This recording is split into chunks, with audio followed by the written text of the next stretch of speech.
My husband shattered a heavy crystal glass of aged bourbon right at my feet in front of 50 of Atlanta's most elite socialites. Useless woman, he sneered so loudly, the jazz band actually stopped playing. He told everyone I was a pathetic charity case he had rescued from the projects and that I would be drowning in debt without him. What Marcus did not know was that I was a covert forensic accountant for federal agencies, and I secretly owned the very mansion he was standing in.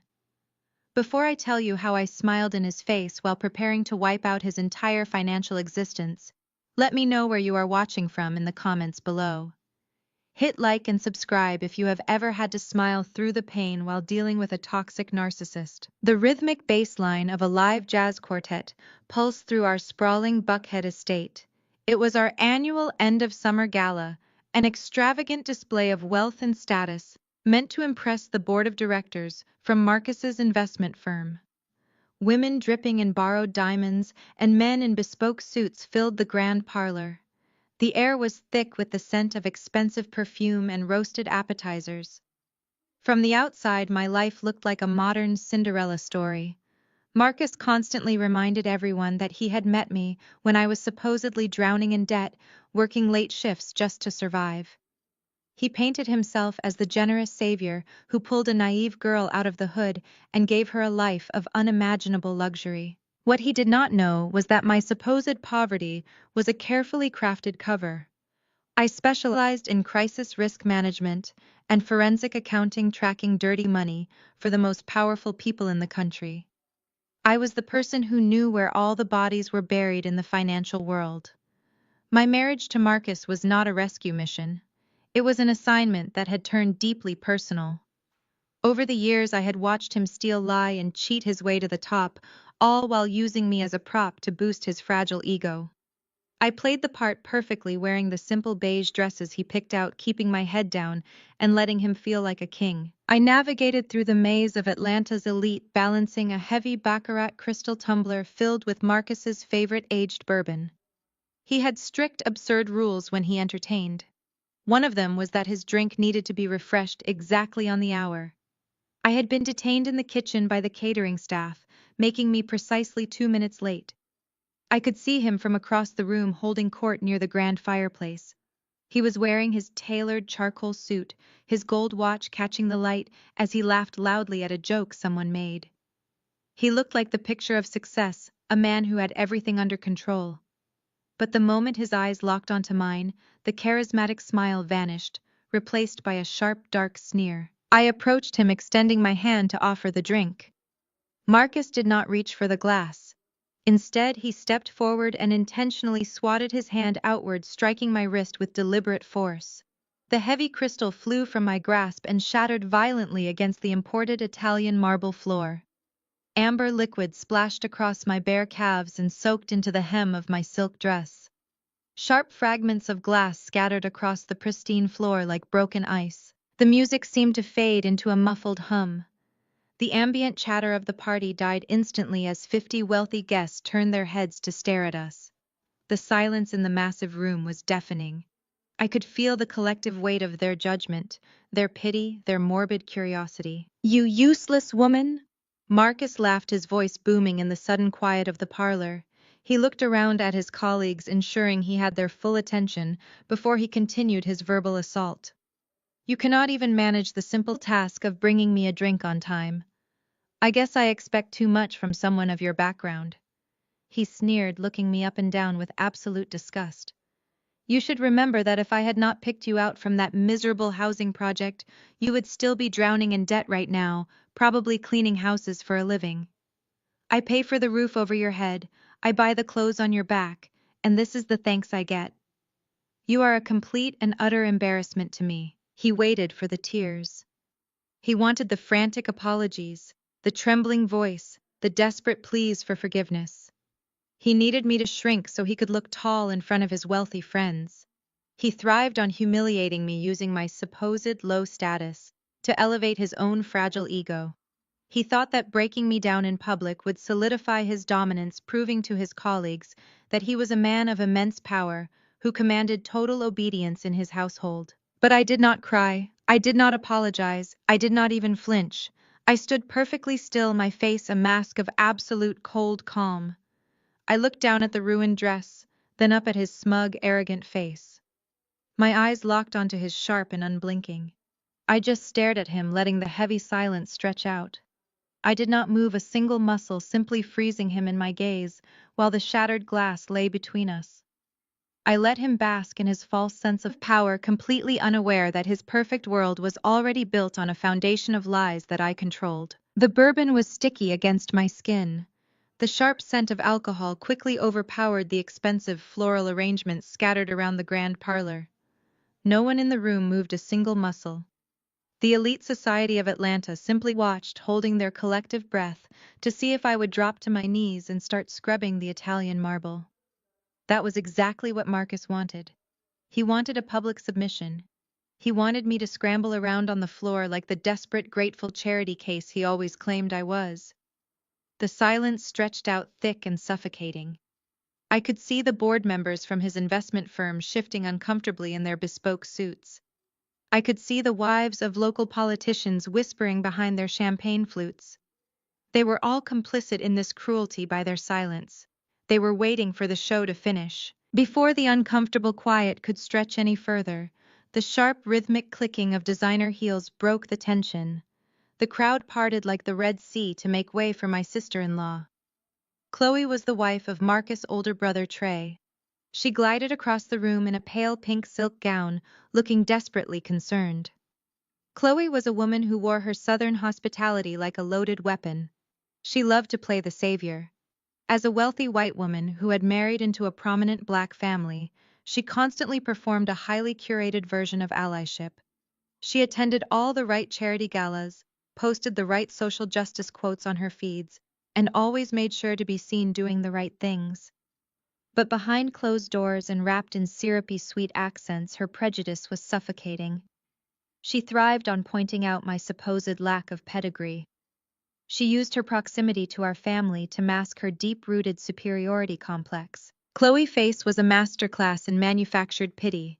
She gasped, bringing a perfectly manicured hand to her chest as she surveyed the shattered crystal and the puddle of amber liquid at my feet. Instead of offering me a real towel or asking if the flying glass had cut my legs, she zeroed in on the narrative Marcus had just established. She wanted to twist the knife while pretending to apply a bandage. That was her specialty. She crouched down, being incredibly careful to gather her expensive silk skirt so it would not touch the spilled bourbon or the dirty floor. She reached over to a nearby appetizer tray and pulled a single cheap paper cocktail napkin from beneath a silver platter. With exaggerated gentle motions, she began to dab at the hem of my ruined dress. "Oh, Marcus, honey, you have to be understanding," she cooed, her voice intentionally pitched loud enough so that every single guest in the massive parlor could hear her performance. "You cannot be so harsh with her." She looked up at me with eyes full of fake sympathy, letting out a soft, condescending sigh. "You have to remember where Naomi comes from. In the neighborhood she grew up in, people probably only drink from cheap plastic cups. How on earth would she know how to properly handle a heavy baccarat crystal glass? It is a completely different world for her." She patted my ankle, leaving a sticky residue from the wet paper napkin. "Poor thing. It must be so exhausting for her trying to fit in here. I keep telling you, Marcus, you really should just listen to Trey and me. We can loan you some money to hire a professional maid. That way Naomi does not have to strain herself trying to blend in with your colleagues. It is simply not fair to expect her to know our ways." The absolute audacity of her words hung heavily in the air. The microaggression was executed with surgical precision. She managed to call me uneducated, uncivilized, and a glorified servant, all while presenting herself to the crowd as a compassionate peacemaker. I glanced over her shoulder and saw Trey standing a few feet away. He was swirling the ice in his drink, looking vaguely uncomfortable, but saying absolutely nothing to stop his wife. That was the dynamic of this entire family. They fed off each other cruelty. They protected their wealth and status by stepping on anyone they deemed beneath them, reinforcing their own power by tearing others down. What Chloe did not know, what none of them knew, was the exact state of Trey and Chloe's supposedly untouchable trust fund. Chloe loved to act like royalty, parading around with her generational wealth and bragging about her family legacy. She treated everyone from the valet drivers to the waitstaff like they were invisible. But as the forensic accountant who spent long nights monitoring the shadow ledgers of Marcus Holding Company, I knew exactly where Trey had been investing her family money. Trey had poured every liquid asset they possessed into Marcus offshore shell corporations. They were completely leveraged. They were drowning in phantom equity built on fraudulent tax returns and illegal wire transfers. Chloe was crouching on the floor insulting my background while I held the digital keys that could freeze her entire net worth with a single keystroke. She was essentially a beggar insulting the bank vault. I knew that by tomorrow morning those expensive designer heels she was wearing would be purchased on a credit card that would be declined. Her entire identity was wrapped up in money that no longer actually existed. I looked down at her fake sympathetic smile, feeling the sharp edges of the broken glass resting against the sole of my shoe. Slowly, gracefully, I bent my knees and crouched down right in front of her. I ignored the soggy paper napkin she was holding out to me. I reached past her perfectly manicured hand and picked up the largest, sharpest piece of the broken baccarat crystal. The edges were jagged and highly dangerous, catching the light from the massive chandelier overhead. I held it up between my thumb and forefinger, letting the multifaceted surface glimmer in the dim lighting of the room. I looked closely at the surface of the crystal. Warped and distorted in the reflection of the glass, I could see Marcus and Chloe. They looked exactly like what they truly were, grotesque caricatures of themselves. Marcus standing tall behind us with his chest puffed out, fueled by his own arrogant rage and deep-seated insecurities. Chloe crouching beside me wearing her mask of poisonous pity, holding on to her false sense of superiority. They were so confident in their dominance. They were so certain that they had won the evening and put me perfectly back into my place. A slow, quiet smile spread across my face. It was not a smile of submission or embarrassment.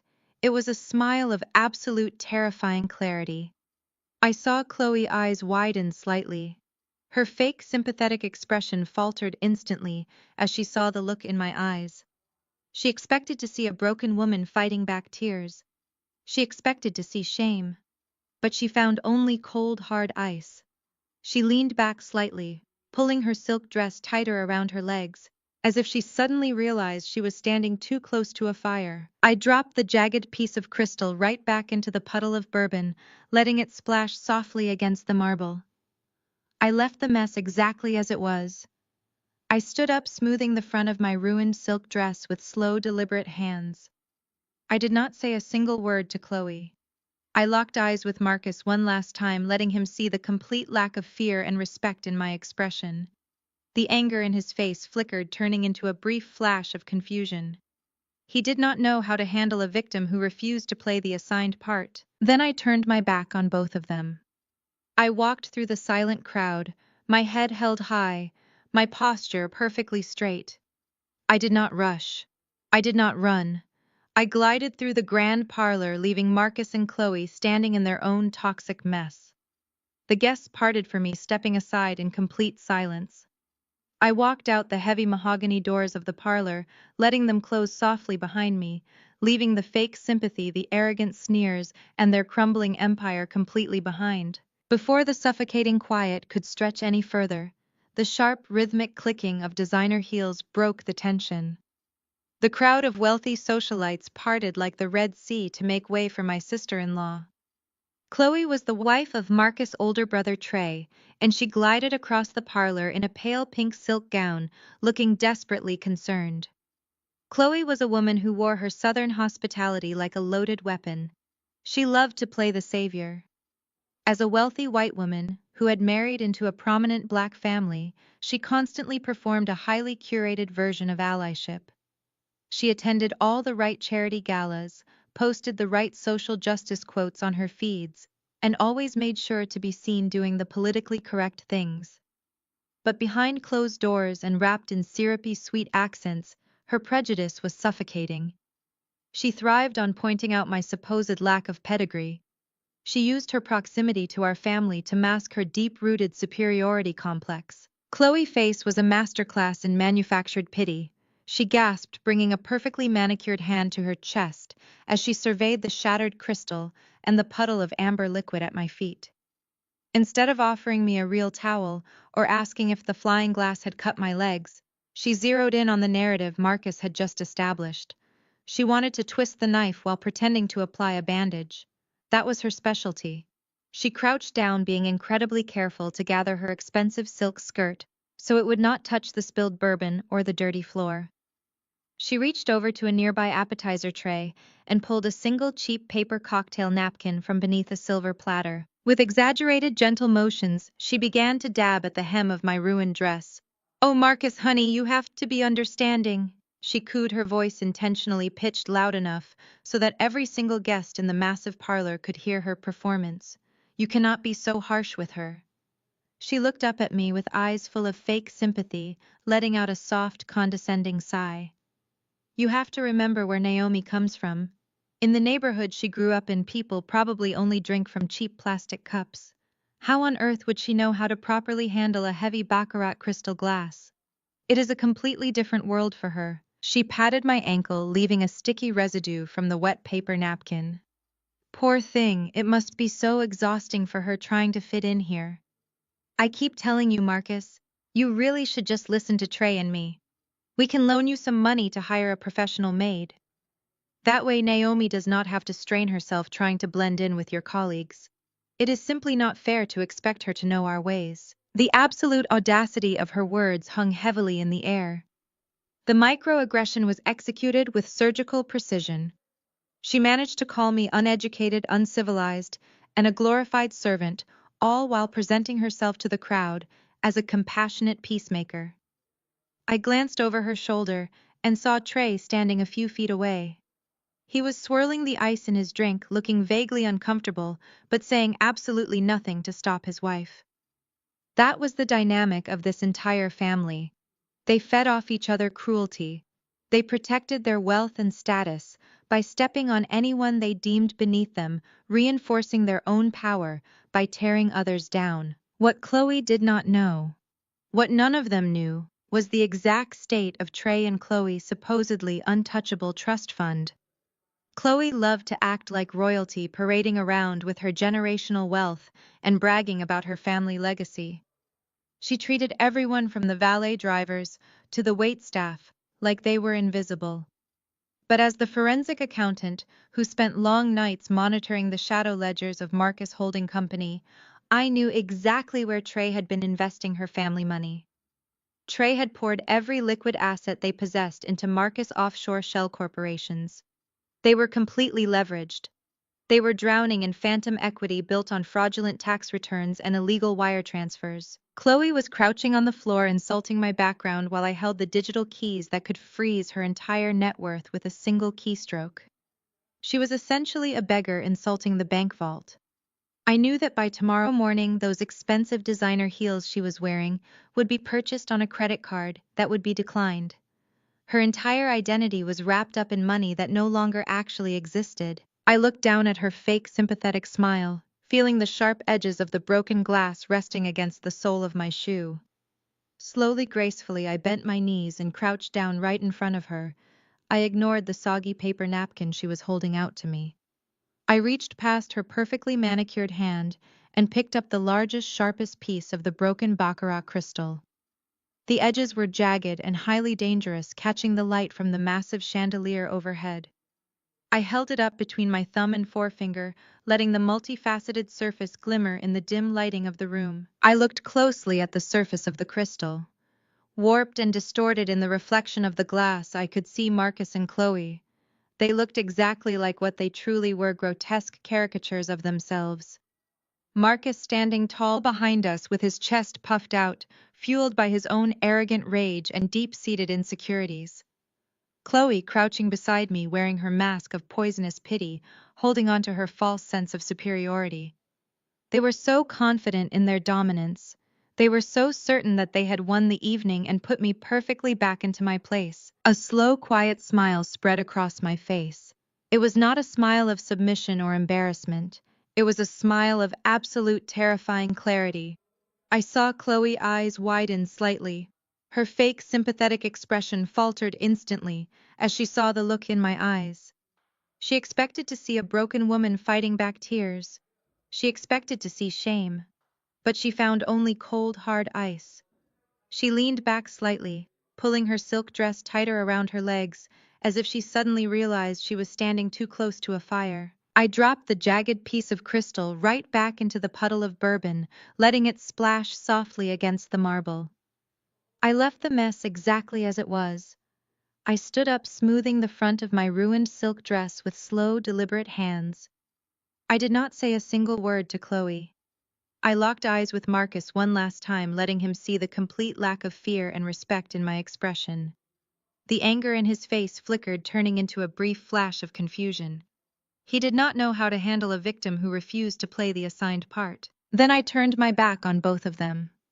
I walked through the silent crowd, my head held high, my posture perfectly straight. I did not rush. I did not run. I glided through the grand parlor, leaving Marcus and Chloe standing in their own toxic mess. The guests parted for me, stepping aside in complete silence. I headed straight for the heavy mahogany doors of the foyer, ready to leave this charade behind forever. But before I could reach the sanctuary of the front entrance, another figure stepped directly into my path, blocking my exit. It was Vivian, my mother-in-law. Vivian was the first lady of the largest megachurch in Atlanta. A woman who preached grace and forgiveness on Sunday mornings, but practiced ruthless elitism every other day of the week. She was impeccably dressed in a tailored emerald suit, draped in heavy pearls, with her hair perfectly coiffed. She viewed herself as the ultimate matriarch of Southern high society, and she viewed me as a permanent stain on her family pristine image. She looked me up and down, her gaze lingering on the bourbon-soaked hem of my dress and the damp spots on my calves. Her eyes were like flint, completely devoid of any maternal warmth or basic human empathy. "Look at you," she whispered, her voice a harsh hiss meant only for my ears. "A walking disaster. I told my son 1,000 times he should have married the daughter of the federal judge. She understood pedigree. She understood what it takes to uphold a family legacy in this community." She pointed a manicured finger at my chest, her diamond rings flashing in the foyer light. Instead, he brought home a charity case with no parents, no connections, and clearly, no class. "You are forbidden from stepping foot in the main dining room tonight. Go out through the servant entrance and clean yourself up before the smell of cheap liquor and your cheap perfume permanently ruins my Persian rugs. You bring nothing but shame to the life we have built." Vivian stood tall, waiting for me to wither under her harsh reprimand. She expected me to lower my head and scurry away through the back door just like a disobedient child. But looking at her, I felt a profound sense of closure. I realized that not a single person in this family was worth saving. They were all complicit. They were all rotten to the core, hiding their corruption behind expensive suits and church donations. I did not argue. I did not defend myself. I simply gave Vivian a slight mocking bow of my head. "Enjoy your evening, Vivian," I said softly, my voice perfectly steady. "It will be a night you never forget." I sidestepped the older woman and pushed open the massive front doors. The cool night air hit my face, instantly washing away the suffocating scent of the gala. The valet brought my car around, immediately sensing the urgency in my stride. I slid into the driver's seat of my sleek black sedan, and the heavy doors of the mansion slammed shut behind me, locking away the grand facade for good. I put the car in park and locked the doors. The performance was finally over. I reached under the driver's seat, pressing my fingers against a hidden magnetic latch. A small compartment dropped open, revealing a secondary, highly encrypted smartphone. It was a device that Marcus had no idea existed, a direct line to the shadow world I truly operated in. I powered it on, and the biometric scanner recognized my fingerprint instantly. I opened a secure messaging app, my thumb hovering over the glowing screen. For 3 years I had gathered the evidence. I had mapped out every illegal wire transfer, every bribe, every fraudulent tax return, and every hidden offshore account connected to Marcus and his family. I had complete access to the financial networks that kept their empire afloat. They thought they controlled me, but I held the digital keys to their entire existence. I looked through the windshield, watching the warm glow of the mansion lights illuminating the manicured lawn. I could faintly hear the jazz band starting up again inside the party, continuing as if nothing had happened.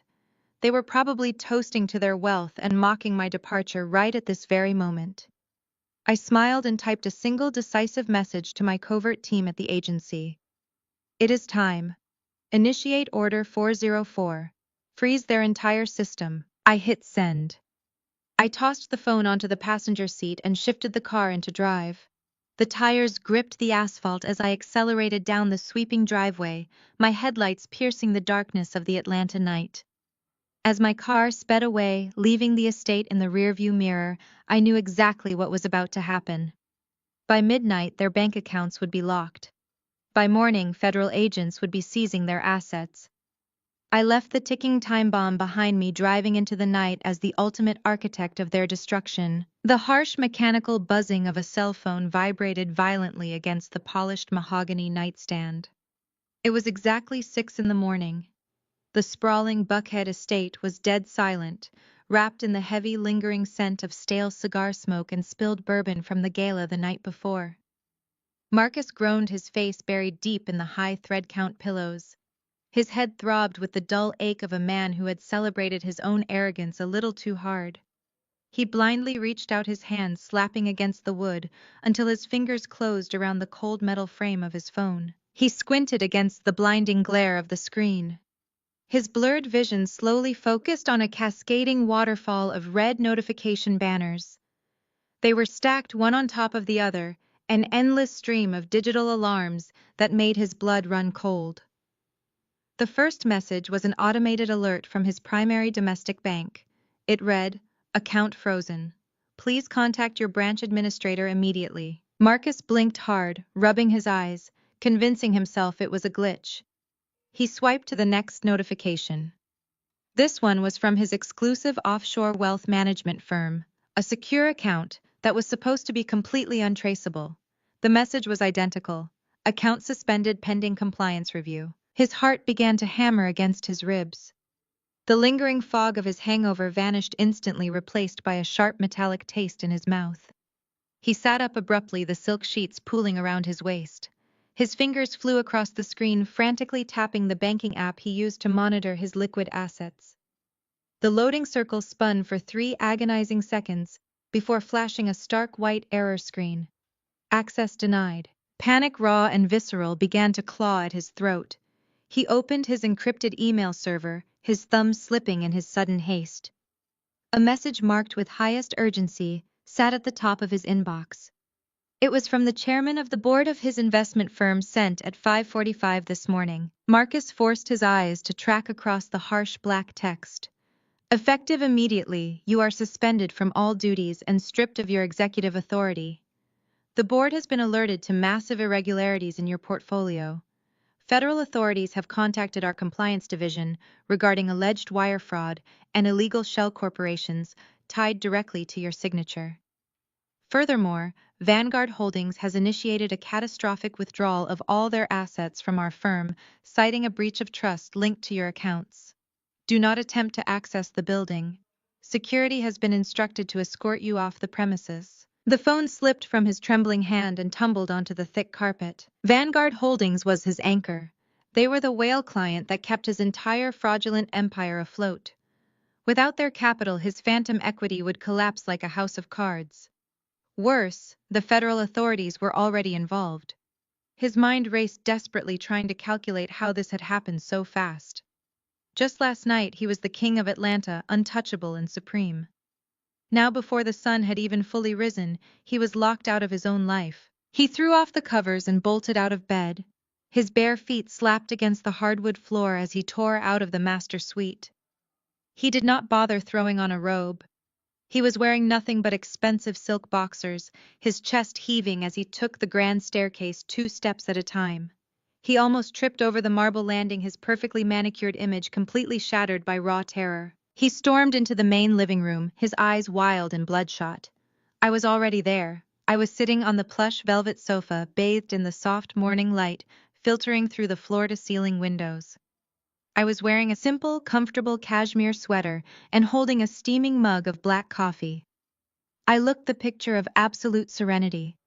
I had been awake for hours watching the digital confirmation of Order 404 executing flawlessly across global servers. Marcus stopped dead in his tracks. He stared at me, his chest rising and falling in ragged, uneven gasps. For a split second I saw the sheer terror in his eyes, the look of a man who realized he was falling without a parachute. But Marcus was a narcissist. His brain could not process personal failure. It was physically impossible for him to accept that he had orchestrated his own destruction. His terror rapidly mutated into blazing, irrational fury, and as always he aimed that fury directly at me. "You did this!" he snarled, his voice trembling with rage. He pointed a shaking finger at me, closing the distance between us with heavy, aggressive strides. "You brought this curse into my house." I took a slow, deliberate sip of my coffee, letting the dark roast warm my throat. I did not shrink back. I did not lower my eyes. I simply watched him unravel. "I should never have let you show your face last night," he shouted, pacing frantically in front of the sofa like a caged animal. "You are a jinx. From the moment you walked down those stairs smelling like cheap lotion and looking like a lost maid, everything went wrong. You humiliated me in front of the board, you made me look weak, and now this." He dragged both hands through his perfectly styled hair, ruining it completely. He was spiraling, trying to connect dots that did not exist in his reality. The universe was punishing him, he decided, and it was my fault for infecting his high-class world with my low-class presence. "I need cash," he demanded, stopping abruptly and glaring down at me. His eyes were wide and manic. "Everything is locked. Some glitch, some stupid compliance error with the bank. The firm is overreacting. I just need a bridge loan to hold me over until I can get into the office and scream at the board." He looked at me, expecting me to jump up and start solving his problems. When I did not move, his face turned an ugly shade of red. "Did you hear me, you useless parasite?" he roared, his voice echoing off the vaulted ceilings. "I need money. Call those pathetic friends of yours. Call whoever you used to borrow from when you lived in the dirt. Max out those garbage credit cards you had before I rescued you. I need $50,000 in cash by noon to pay off the retainers for my lawyers, or we are going to lose everything." The absolute irony of his demand was delicious. The mighty titan of finance, the man who had mocked my background just 12 hours ago, was now standing half naked in his living room, demanding that I beg for scraps to save his skin. He was oblivious to the fact that the woman he was ordering to take out a payday loan was the same woman who had single-handedly dismantled his billion-dollar shadow empire. "You are going to lose everything," I repeated softly, emphasizing the pronoun. My voice was calm, completely devoid of the panic he was desperately trying to provoke. He corrected viciously, slamming his fist down on the glass coffee table. The cups rattled violently. "We are going to lose this house. We are going to lose the cars. If you do not get off your lazy behind and find me some cash right now, you are going straight back to the gutter where I found you." I set my coffee mug down on the coaster with practiced care. I looked up at him, my expression utterly placid. He was waiting for me to break, to scramble for my phone, to cry about the prospect of losing the mansion. He thought the threat of returning to poverty would motivate me. He had no idea that I owned the ground he was standing on, the roof over his head, and the very air he was breathing. I leaned back against the velvet cushions and crossed my legs. I let the silence stretch out, watching the sweat bead on his forehead. I was not going to save him. I was not going to call anyone. I was simply going to sit there and watch the first waves of his personal apocalypse wash over him, enjoying every single second of the view. The silence in the room stretched until it felt like it might snap. Marcus stood panting in the center of the Persian rug, his chest heaving under his silk boxers. He stared at me, waiting for the familiar panic to wash over my face, waiting for me to scramble to my feet and offer a desperate solution. When I did not move, when I simply took another slow sip of my dark roast coffee, something in his expression shifted from rage to sheer disbelief. "Are you deaf?" he screamed, his voice cracking with a frantic edge. "I said I need cash. I need you to make yourself useful for once in your miserable life." He marched over to the side table where he had dumped his belongings the night before.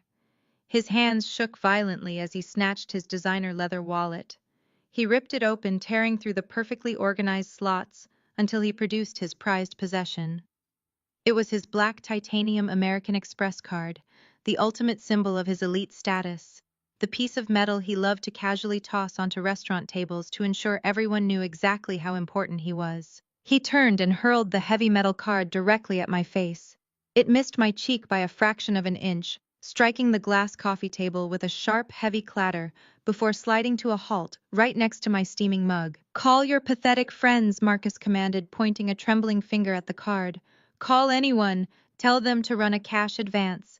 Tell them it is an emergency. I do not care what lies you have to spin. Just get me $50,000 by noon, or we are entirely finished." I looked down at the black card resting on the glass. Then I looked back up at my husband. His hair was sticking up in wild patches. His eyes were bloodshot and a thick vein pulsed frantically at his temple. He looked absolutely pathetic. All the refined aristocratic charm he had paraded around the parlor last night was completely gone, washed away by the first sign of real adversity. I set my coffee mug down on its coaster, the ceramic making a soft thud in the quiet room. I reached out and picked up the titanium card. I turned it over in my hands, feeling the cold weight of the metal running my thumb over the raised numbers. "You actually think this is a glitch?" I said. My voice was quiet, completely even, and utterly devoid of the southern submissive drawl I had used around him for the last 3 years. The sudden change in my cadence made him freeze. He blinked, clearly thrown off balance by the absolute calm radiating from my posture. "What did you say?" he demanded, stepping closer to the sofa. I looked him dead in the eyes. "You think your card is malfunctioning, Marcus. You think Vanguard Holdings pulled their capital because of some clerical error in the compliance department. You think the board suspended you this morning because of a random audit." The color began to drain from his face. His mouth opened, but no sound came out. The fact that I knew about Vanguard, the fact that I knew about his suspension before he had spoken a single word about it aloud, hit him like a physical blow. He stumbled back half a step, his bare heel catching the edge of the rug. "How do you know about Vanguard?" he whispered, the manic energy suddenly replaced by a creeping, icy dread. I did not answer his question directly. Instead, I let the titanium card drop from my fingers. It hit the glass table with a dull thud. "Your accounts are not frozen because of a glitch, Marcus. They are frozen because they are entirely empty," I explained, leaning back against the velvet cushions. "In fact, your accounts have been deep in the red for exactly 3 years. You have not been a millionaire, let alone a billionaire, since that week in Las Vegas." Marcus stopped breathing. I watched the realization strike him, paralyzing his entire body. 3 years ago, he had taken a supposed business trip to Nevada. In reality, he had locked himself in a high-roller suite at the Bellagio, desperately trying to double his firm's money to cover up a series of catastrophic investments he had made. He had lost $7 million in 4 days. He had returned to Atlanta, a broken, desperate man, terrifyingly close to facing federal prison for embezzling client funds. Then miraculously, an anonymous offshore trust had acquired his bad debt. An algorithmic trading bot tied to his personal accounts had suddenly started generating massive, consistent returns, effectively filling the massive crater he had dug for himself. Marcus, being a textbook narcissist, never questioned his sudden stroke of good fortune. He convinced himself he was simply a financial genius whose luck had finally turned.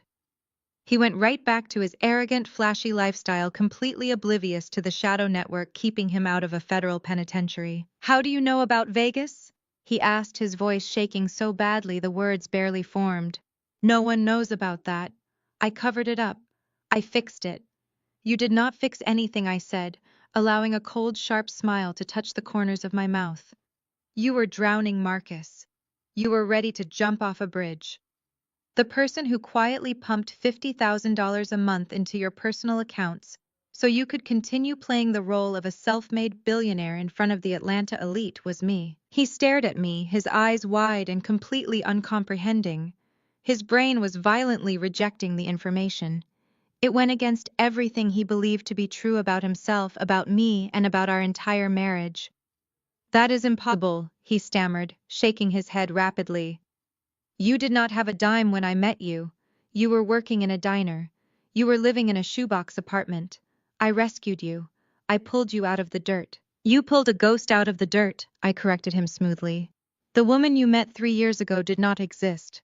My financial ruin was a fabricated background created by the federal agency I actually work for. I needed a way inside your inner circle. I needed to map the illegal wire transfers you and your brother Trey were running through your church charities. So I created a profile you could not resist.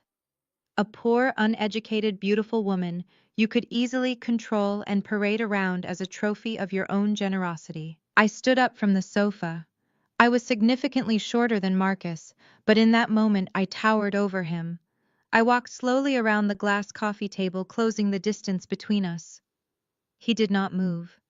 He was rooted to the floor, completely trapped in the terrifying reality of his own destruction. Every single dime you have spent for the last 36 months came from my operational budget, I told him, keeping my voice low and lethal. The bespoke suits you wear to board meetings. The diamond necklace your mother flaunted at the door last night. The fuel for your luxury cars. The very bourbon you wasted by throwing that crystal glass at my feet. It was all funded by the charity case you loved to humiliate. I bought this house through a shell corporation before you even proposed to me. You have been living on my charity, Marcus. You are the ultimate freeloader. The absolute devastation on his face was a masterpiece. I could literally see his ego fracturing into 1,000 pieces. The narrative he had built his entire identity around the powerful, wealthy savior who controlled everyone in his orbit was completely annihilated. He was nothing. He was a puppet who had been dancing on my strings for years, funded by the very woman he abused to make himself feel tall. Last night you wanted to break me down in front of your colleagues. I continued, circling him slowly like a predator examining its prey. You called me useless. You told 50 people I would be drowning in debt without you. But the truth is, without me, you would have been sitting in a federal prison cell 3 years ago. I kept you afloat just long enough to trace every single dirty dollar you and your family ever touched. And now that I have everything I need, I am turning off the tap. I stopped right in front of him, looking up into his panicked, bloodshot eyes. Order 404 is a complete asset seizure. The federal agents are currently raiding your brother's house. Your mother's church accounts have been frozen. Your firm is facing a massive federal indictment. You do not have $50,000, Marcus. You do not even have 50 cents. The silence that followed was heavy and suffocating. I watched the information finally penetrate his thick skull. I watched him realize that his life was completely and utterly over. There was no charm that could save him. There were no favors he could call in. His money was gone, his reputation was destroyed, and his freedom was about to be taken away. For a moment he just stood there, paralyzed by the sheer magnitude of his ruin. But then the predictable reaction of a cornered narcissist took over. He could not accept the humiliation. He could not process the fact that the woman he viewed as a peasant had completely outsmarted and destroyed him.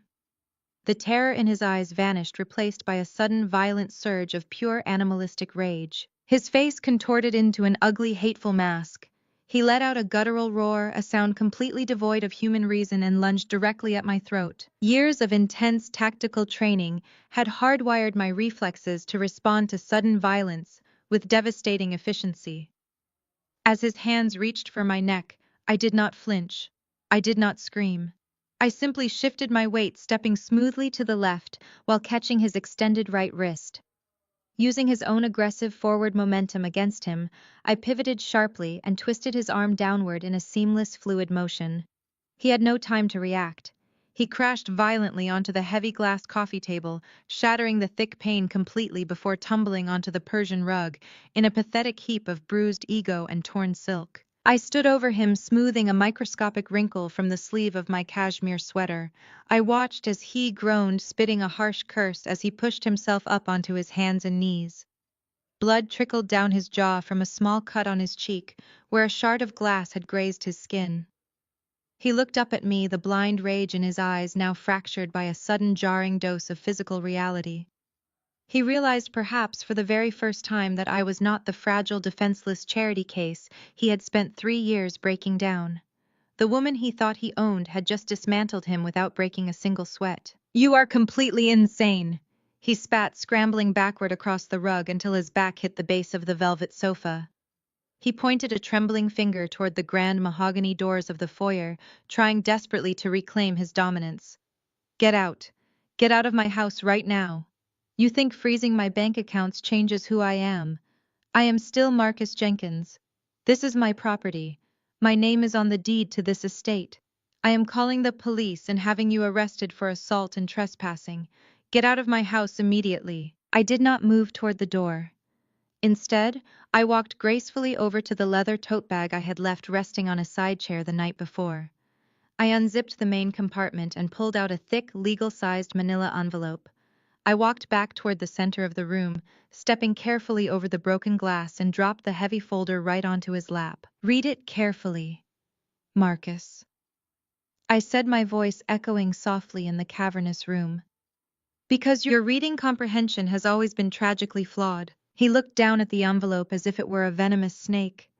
He hesitated for a fraction of a second before his trembling hands tore open the flap. He pulled out the thick stack of legal documents inside.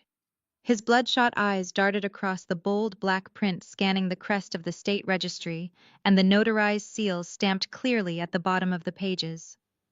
I watched his brow furrow in deep confusion as he tried to process the legal jargon while battling the fog of his hangover and the adrenaline of his panic. "This is the deed to the estate," he muttered, his voice tight with confusion. He flipped to the second page, his eyes tracing the highlighted sections. "It says the property was transferred.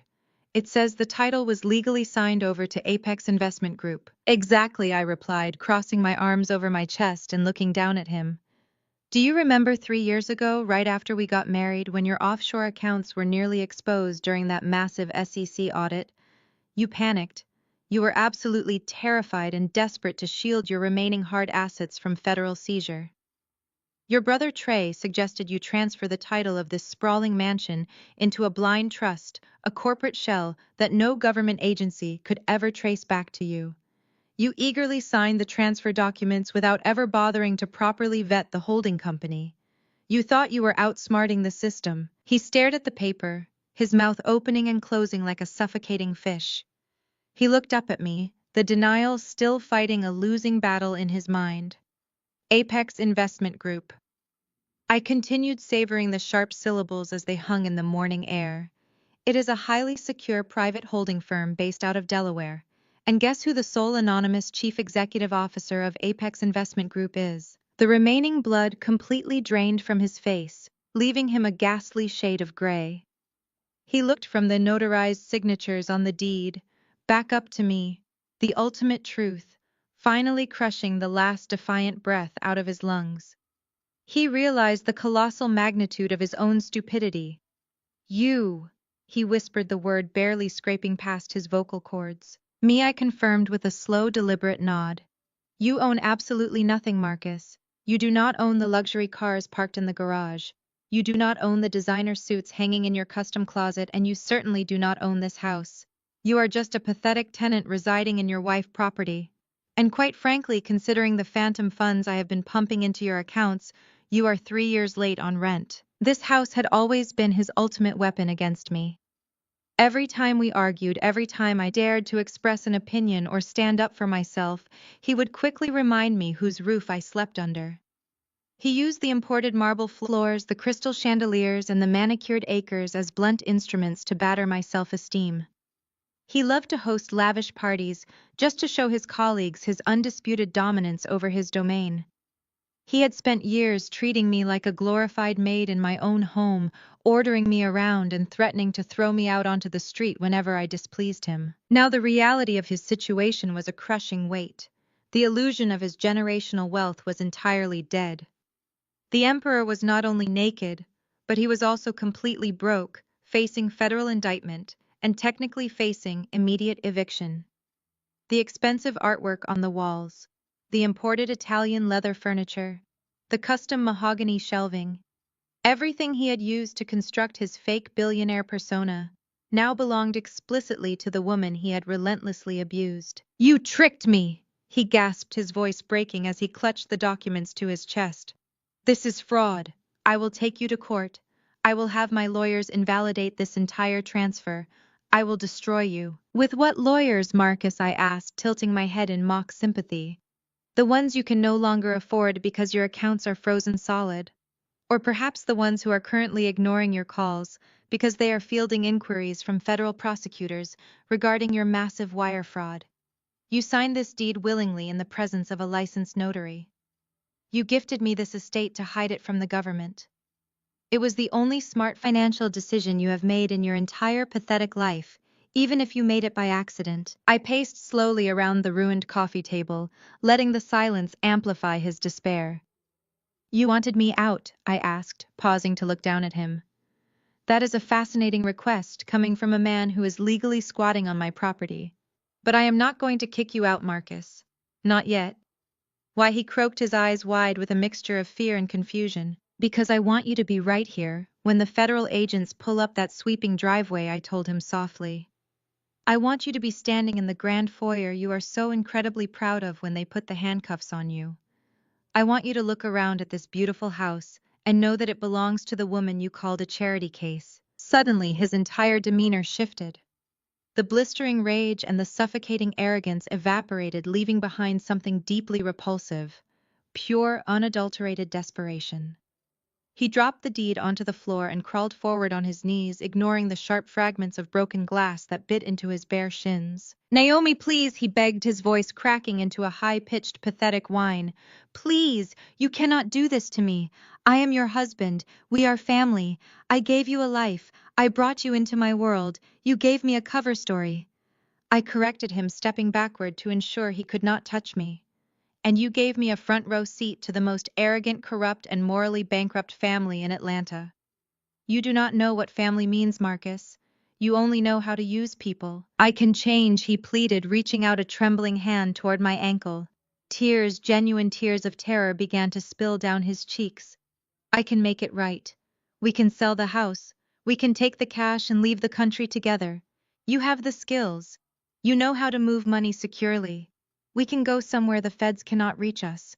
We can start over. Just do not leave me here to take the fall alone. I will do whatever you want. I looked down at him, feeling a profound sense of disgust. This was the man who had demanded total submission from everyone around him. This was the titan of finance who stepped on the vulnerable to elevate himself. Now he was a man completely stripped of his armor, offering to abandon his mother, his brother, and his entire supposed empire just to save his own skin. He was willing to flee like a coward and beg for my protection. You are missing the point, Marcus, I said, my voice dropping to a harsh, unforgiving whisper. I am not here to run away with you. I am not your partner, and I am certainly not your savior. I am the architect of your ruin. I am the one who built the cage you are currently sitting in. I am the one who locked the door. And I am the one holding the key. Before he could offer another pathetic plea, the heavy oak front doors of the mansion echoed with a series of sharp, authoritative knocks. The sound was loud enough to rattle the crystal in the chandelier above us. Marcus froze, his eyes darting toward the foyer as the reality of my words finally materialized. The feds were not just coming, they were already here. The digital cascade of Order 404 executed flawlessly across the globe. I spent the remaining hours of the night parked a few blocks away from the estate, watching the secure dashboard on my secondary phone light up with bright green confirmations. Every single one of Marcus Holding Company's offshore accounts and shadow ledgers were being systematically dismantled and frozen.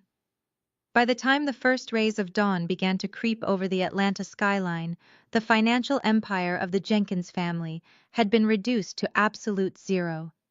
I did not drive away to start a new life just yet. I wanted a front row seat to the exact moment the illusion shattered. I slipped back into the mansion through the service entrance, moving silently through the grand hallways until I reached the main parlor. I made myself a cup of black coffee and sat on the plush velvet sofa, waiting for the sun to fully rise. Upstairs in the master suite, the heavy, lingering silence of the morning was abruptly broken. The harsh, mechanical buzzing of a cell phone vibrated violently against the polished mahogany nightstand. It was exactly 6 o'clock. Marcus groaned, shifting under the heavy silk sheets. His head throbbed with the dull, suffocating ache of a man who had celebrated his own manufactured brilliance a little too hard the night before. He blindly reached out his hand, slapping against the wood, until his fingers closed around the cold metal frame of his phone. He pulled it toward his face, squinting against the blinding glare of the screen. I expected to see congratulatory texts from his sycophantic colleagues, or perhaps a message from his mother gloating about my departure. Instead, his blurred vision slowly focused on a cascading waterfall of red notification banners. They were stacked one on top of the other, an endless stream of digital alarms that made the blood run cold in his veins. The first message was a high-priority automated alert from his primary domestic bank. It read, "Account frozen. All assets suspended pending federal review. Please contact your branch administrator immediately." Marcus blinked hard, rubbing his eyes, trying to clear the lingering fog of expensive bourbon. He convinced himself it was a technical glitch, a routing error in the system. He swiped to the next notification. This one was from his exclusive offshore wealth management firm, a secure account that was supposed to be completely untraceable. The message was identical. Account disabled. Credit privileges revoked. His heart began to hammer against his ribs, a slow, heavy rhythm of impending dread. His fingers flew across the screen, frantically tapping the encrypted banking app he used to monitor his liquid assets. The loading circle spun for 3 agonizing seconds before flashing a stark white error screen. Access denied, zero balance available. Panic, raw and visceral, began to claw at his throat. He abandoned the banking apps and opened his secure corporate email server, his thumb slipping in his sudden haste. A message marked with highest urgency sat at the very top of his inbox. It was from the chairman of the board of his investment firm, sent at 5:45 this morning. Marcus forced his eyes to track across the harsh black text. Effective immediately, you are suspended from all duties and stripped of your executive authority. The board has been alerted to massive irregularities in your portfolio. Federal authorities have contacted our compliance division regarding alleged wire fraud and illegal shell corporations tied directly to your signature. Furthermore, our largest cornerstone client has initiated a catastrophic withdrawal of all their assets from our firm, citing a breach of trust linked to your personal accounts. Do not attempt to access the building. Security has been instructed to escort you off the premises if you appear. The phone slipped from his trembling hand and tumbled onto the thick carpet. The whale client was his anchor. They were the singular force that kept his entire fraudulent operation afloat, masking the massive deficits he and Trey had accumulated. Without their capital, his phantom equity would collapse like a fragile house of cards. Worse, the federal authorities were already involved. His mind raced frantically, desperately trying to calculate how this had happened so fast. Just last night, he was the undisputed king of Atlanta, untouchable and supreme. Now, before the sun had even fully risen, he was completely locked out of his own life. He threw off the covers and bolted out of bed. His bare feet slapped against the hardwood floor as he tore out of the master suite. He did not bother throwing on a robe or a shirt. He was wearing nothing but expensive silk boxers, his chest heaving as he took the grand staircase 2 steps at a time. He almost tripped over the marble landing, his perfectly manicured image completely shattered by pure animalistic terror. He stormed into the main living room, his eyes wild and bloodshot, moving with the frantic energy of a man trapped in a burning building. He stopped dead in his tracks when he saw me. I was sitting perfectly still on the velvet sofa, bathed in the soft morning light filtering through the floor-to-ceiling windows. I took a slow, deliberate sip of my coffee, letting the dark roast warm my throat. I did not shrink back. I did not lower my eyes. I simply watched him unravel. For a split second, I saw the sheer terror in his eyes, the look of a man who realized he was falling without a parachute. But Marcus was a textbook narcissist. His brain could not process personal failure. It was physically impossible for him to accept that he had orchestrated his own destruction.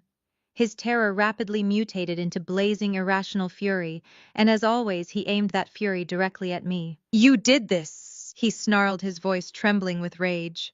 He pointed a shaking finger at me, closing the distance between us with heavy, aggressive strides. "You brought this curse into my house."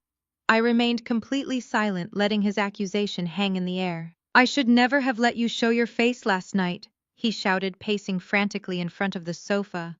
"You are a jinx. From the moment you walked down those stairs, smelling like cheap perfume and looking like a lost maid, everything went wrong. You humiliated me in front of the board. You made me look weak, you tainted my image, and now this." He dragged both hands through his perfectly styled hair, ruining it completely. He was spiraling, trying to connect dots that did not exist in his twisted reality. The universe was punishing him, he decided, and it was entirely my fault for infecting his high-class world with my low-class presence. "I need cash," he demanded, stopping abruptly and glaring down at me. His eyes were wide and manic.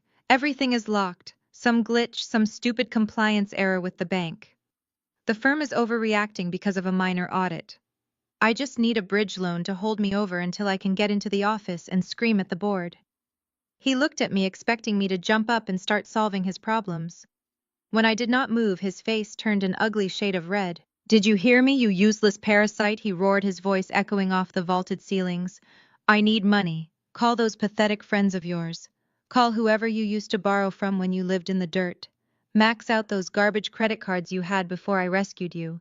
I need $50,000 in cash by noon to pay off the retainers for my lawyers, or we are going to lose everything." The absolute irony of his demand was delicious. The mighty titan of finance, the man who had mocked my background just 12 hours ago, was now standing half naked in his living room, demanding that I beg for scraps to save his skin. He was oblivious to the fact that the woman he was ordering to take out a payday loan was the same woman who had single-handedly dismantled his billion-dollar shadow empire. "You are going to lose everything," I repeated softly, emphasizing the pronoun. My voice was calm, completely devoid of the panic he was desperately trying to provoke. He corrected viciously, slamming his fist down on the glass coffee table. The cups rattled violently. "We are going to lose this house. We are going to lose the cars. If you do not get off your lazy behind and find me some cash right now, you are going straight back to the gutter where I found you." I set my coffee mug down on the coaster with practiced care. I looked up at him, my expression utterly placid. He was waiting for me to break, to scramble for my phone, to cry about the prospect of losing the mansion. He thought the threat of returning to poverty would motivate me. He had no idea that his threats were entirely empty. The heavy oak front doors did not open with the measured tactical precision of a federal raid. They flew open violently, slamming against the foyer walls with a thunderous crash that echoed through the entire mansion. It was not the FBI strike team Marcus was expecting. It was Vivian. My mother-in-law stormed through the grand entryway like an avenging angel. She was dressed impeccably for a Tuesday morning, wearing a pristine white Chanel suit, her signature heavy pearls resting against her collarbone, and her hair sprayed into an unmovable helmet of Southern perfection. But her usual composed matriarchal facade was entirely missing. Her chest was heaving, her eyes were wide with a frantic manic energy, and her hands gripped her expensive crocodile skin handbag so tightly her knuckles were stark white. She had clearly bypassed the front gate, using her emergency access code, driven by whatever financial alarms were currently going off in her own meticulously curated world. She marched into the living room, her expensive heels clicking sharply against the hardwood. She stopped dead when she took in the scene before her. The massive pane of the custom coffee table was shattered into 1,000 glittering pieces. Bourbon and blood stained the expensive Persian rug, and right in the center of the wreckage was her golden boy, her perfect, successful son, kneeling in his silk boxers, bleeding from his cheek and looking utterly defeated. I stood a few feet away, looking down at him with an expression of complete indifference. Marcus. Vivian shrieked, the sound tearing through the quiet room. She dropped to her knees, completely ignoring the jagged shards of glass that snagged the pristine fabric of her designer skirt. She grabbed his face, her manicured hands smearing the blood on his cheek. "What happened to you? What has she done to you?" Marcus looked up at her, his eyes vacant and wide with shock. His jaw trembled as he struggled to form a coherent sentence. "Mom, it is gone. Everything is gone. The firm locked me out. The offshore accounts are frozen. The feds are coming." He pointed a shaking, bloody finger at me. "She owns the house, Mom. She owns Apex. She took everything." Vivian turned her head slowly, her gaze locking onto me. The maternal panic in her eyes instantly hardened into pure, unadulterated venom. She looked at me with a hatred so deep it was almost tangible. She refused to believe what her son was saying. To Vivian, I was still just the uneducated charity case, the poor girl from the wrong side of the tracks who had somehow tricked her brilliant son into marriage. The idea that I could orchestrate the downfall of the almighty Jenkins family was mathematically impossible in her elitist mind. "You classless, violent thug!" Vivian spat, her voice dripping with absolute disgust. She stood up, pulling her jacket straight and lifting her chin to look down her nose at me. "I knew the moment Marcus brought you home that you would try to destroy us. You are nothing but a gold-digging parasite who could never handle the pressure of living in a respectable high-society family. You think you can throw a tantrum, break some glass, and take what belongs to my son." She stepped over the shattered table, placing herself between me and Marcus. She puffed out her chest, projecting the holy righteous authority she used to command her megachurch congregation every Sunday. "We are the Jenkins family!" Vivian proclaimed, her voice rising to a theatrical crescendo. "We are built on a foundation of divine grace, unwavering morality, and generational success. We are untouchable by the likes of you. If you think for 1 second that some pathetic domestic dispute is going to ruin my son, you are sorely mistaken." She unclasped her crocodile handbag with sharp, aggressive movements. She reached inside and pulled out a sleek leather checkbook and a gold-plated fountain pen. She did not even ask Marcus for the exact details of his financial crisis. She simply assumed that her vast wealth, the wealth she constantly bragged about, could serve as a magic wand to sweep me away. "You want money?" Vivian sneered, her upper lip curling into a sneer. "Is that what this pathetic little shakedown is all about? You realized your little marriage charade was ending, and you decided to extort us. Fine. I will treat you exactly like the common beggar you are." She hastily scribbled across the paper, her pen scratching loudly in the quiet room. She ripped the check from the binding with a sharp, violent tear and threw it directly at my chest. It fluttered in the air for a moment before landing on the rug right next to Marcus' expired black credit card. "There is $100,000, Vivian announced, crossing her arms and glaring at me. Take it and walk out that door. You are going to leave my son alone. You are going to sign whatever divorce papers my lawyers put in front of you, and you are going to crawl back to whatever miserable poverty-stricken hole you crawled out of." She reached back into her bag and pulled out her smartphone, holding it up like a weapon. "And if you even think about arguing, I am calling the senior legal counsel for our church. They are the most ruthless litigators in Atlanta. I will have them file charges against you for assault, destruction of property, and extortion before Sunday service even begins. We will tie you up in court for the rest of your natural life. You will rot in a cell, Naomi. Now take the money and get out." I did not look at the check on the floor. I did not flinch at her legal threats. I simply reached into the pocket of my cashmere sweater and pulled out my secondary encrypted smartphone. The biometric scanner unlocked instantly. I looked at Vivian, a slow, chilling smile spreading across my face. "Do you honestly think $100,000 can save him?" "Vivian," I asked, my voice barely above a whisper, but carrying the weight of an absolute, undeniable truth. "Do you really believe that $100,000 embezzled directly from the church youth charity fund is going to make the federal government look the other way?" Vivian froze. The righteous indignation melted off her face, instantly replaced by a sudden rigid stiffness. Her hand, still holding her phone, hovered mid-air. "What did you just say?" she asked, her voice dropping an octave, the southern drawl completely vanishing. I tapped the screen of my phone, bringing up an audio file I had isolated just for this specific occasion. I maximized the volume and pressed play. The crisp, clear audio of a recorded telephone conversation filled the living room. It was Vivian in voice, completely unmistakable. She was speaking to her primary bank manager. "Yes, redirect the $30,000 from the weekend tithe collection into the Apex Consulting LLC," he heard her say on the recording. "Label it as a pastoral outreach expense. And make sure the building fund for the new orphanage is diverted into the offshore account by Friday." The congregation does not need to see the itemized ledger, just the general summary. I paused the recording. The silence in the room was deafening. Marcus looked up from the floor, his eyes darting between me and his mother, complete confusion washing over his face. I reached into my tote bag and pulled out a thick blue binder, setting it gently on the only intact corner of the coffee table. "This is a complete forensic audit of your megachurch financial history for the last 5 years. Vivian," I explained, leaning forward slightly. You love to stand on that massive stage every Sunday, wearing your designer suits, and preaching about divine provision and moral superiority. You love to look down on the poor and the struggling. But the truth is, you have been bleeding your own congregation dry. I tapped the cover of the binder. You skimmed millions from the Youth Center Building Fund.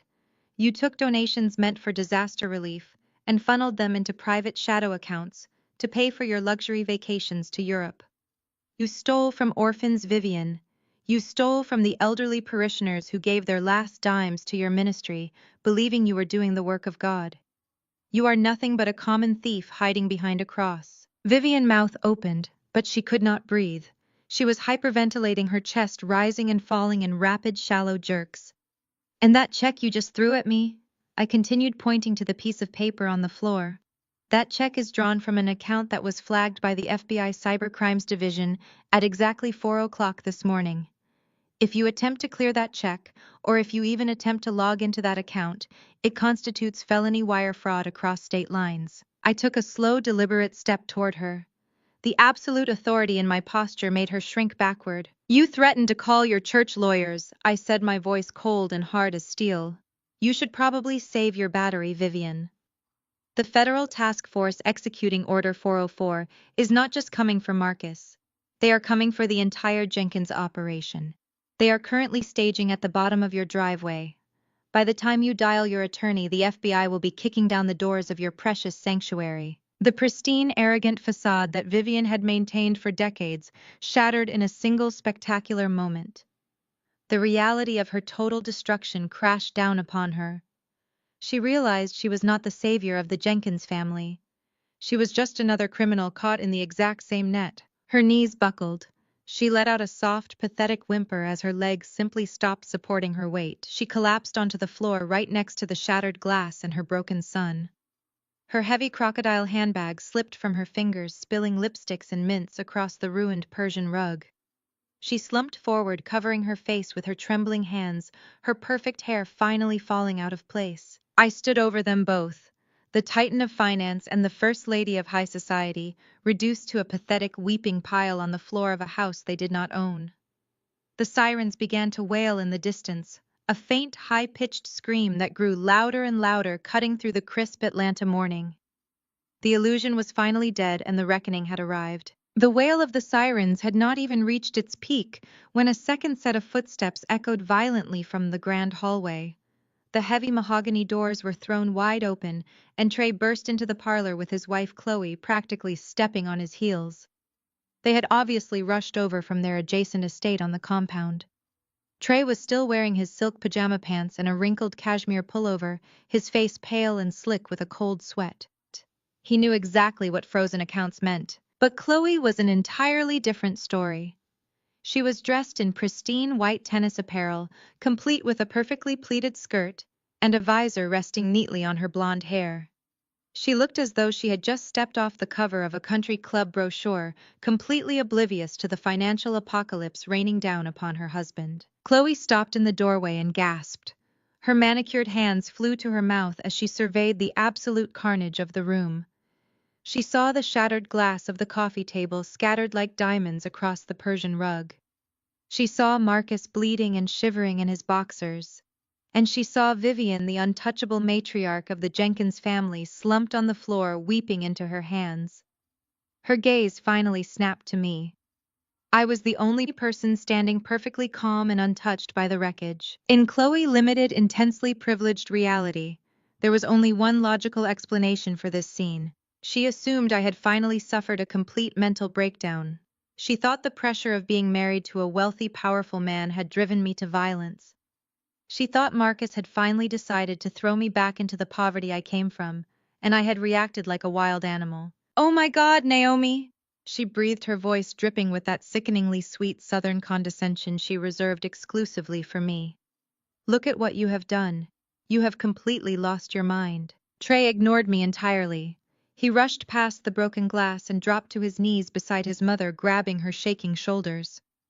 "Mom, what is happening?" he demanded, his voice cracking with a raw, frantic panic.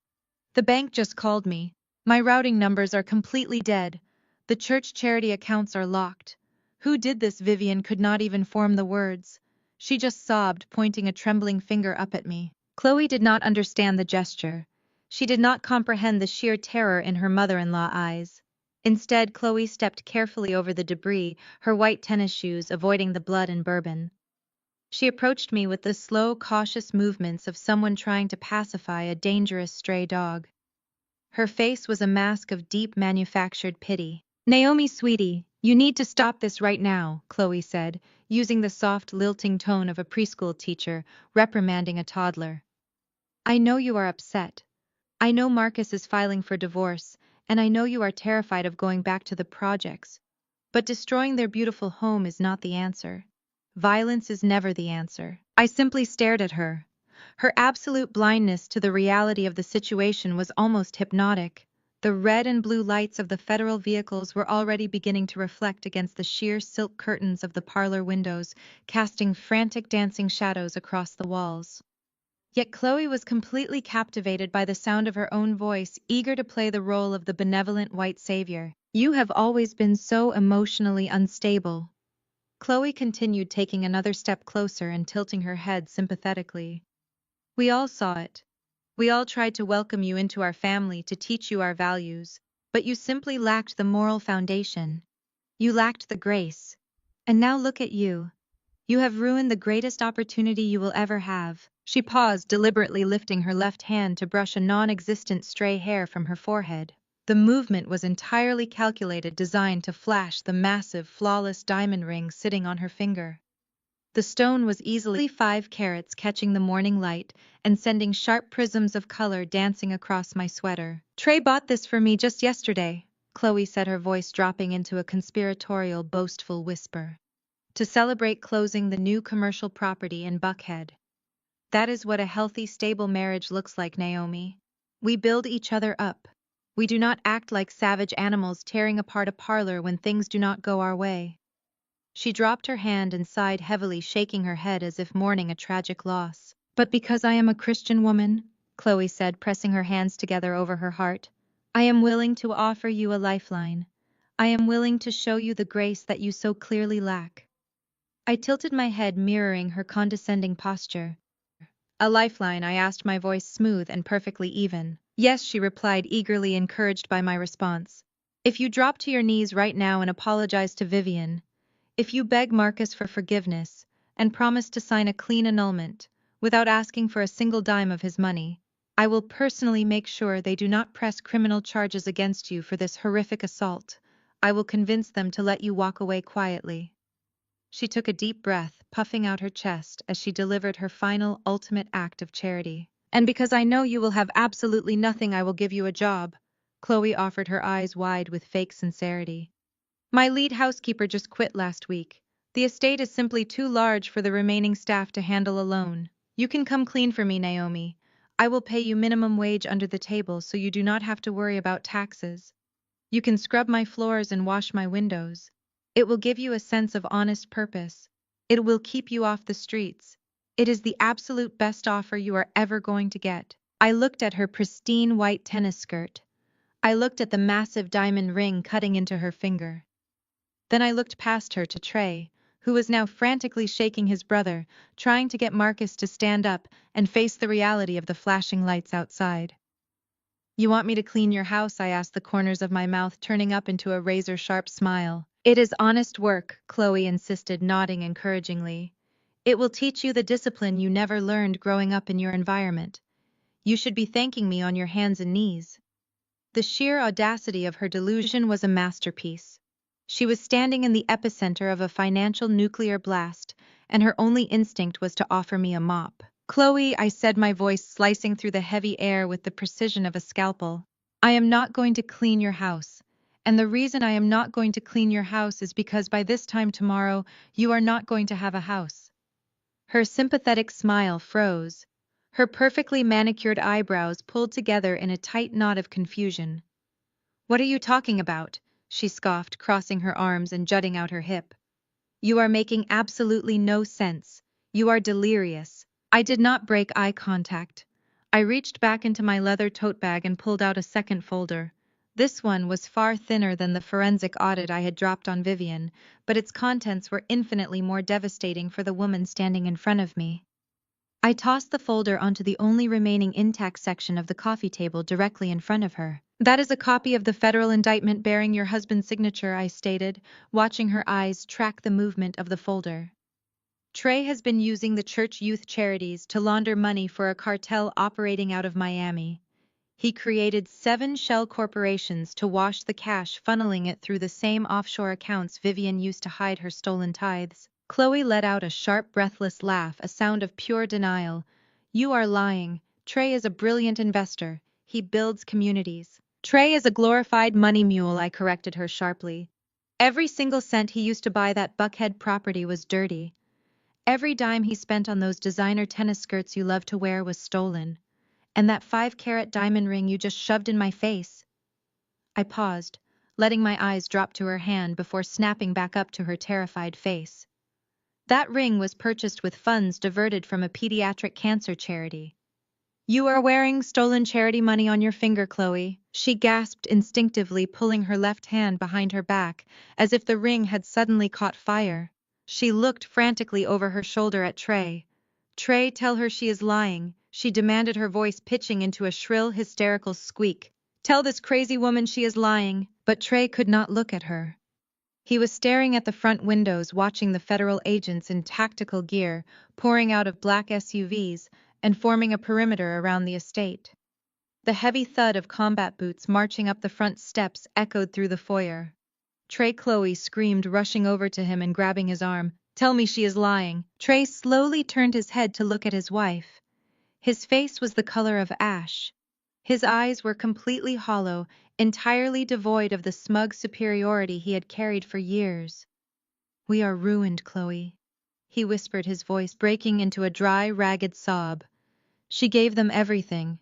The ledgers, the routing numbers, the encrypted emails. She gave the feds everything." Chloe stumbled backward as if he had physically struck her. She looked from Trey to Vivian to Marcus, and finally back to me. The perfectly constructed reality she had lived in for her entire adult life simply dissolved.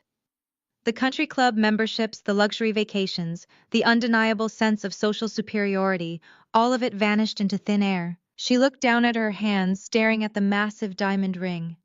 Her chest began to heave, her breath coming in short, rapid gasps. The realization that she was no longer a wealthy socialite, but the wife of a federally indicted money launderer, hit her with the force of a freight train. She was going to lose the estate. She was going to lose the cars.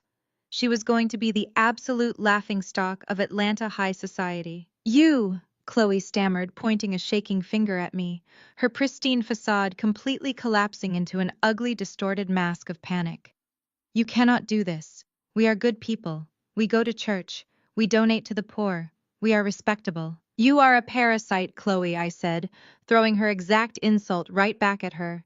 "You have lived your entire life feeding off the misery and exploitation of others. You love to look down on me because it made you feel tall.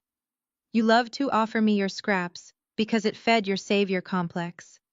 But the truth is, you are nothing without the stolen money funding your delusion." I took a step closer, forcing her to back up until she bumped into the edge of the velvet sofa. "So keep the ring, Chloe," I whispered, leaning in, so only she could hear me over the sound of the heavy fists pounding on the mahogany front doors. "You are going to need it to pay for a decent defense attorney, because when the FBI is done seizing your assets, you will not even have enough money to buy a mop." The heavy oak doors of the foyer burst open with a deafening crash, followed immediately by the booming, authoritative shout of federal agents securing the perimeter.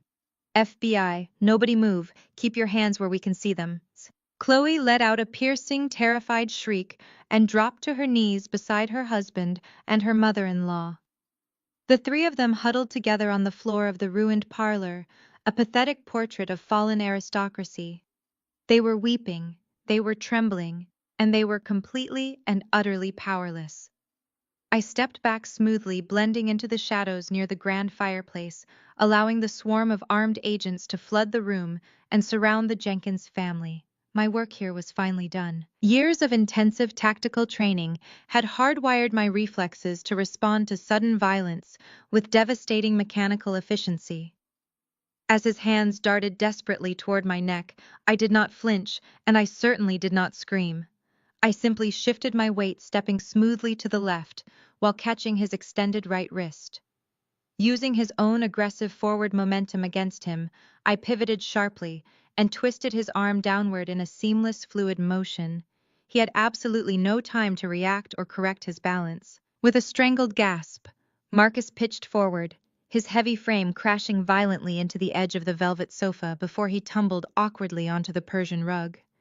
A decorative crystal lamp on the side table wobbled dangerously before tipping over and shattering into 100 glittering pieces across the hardwood floor.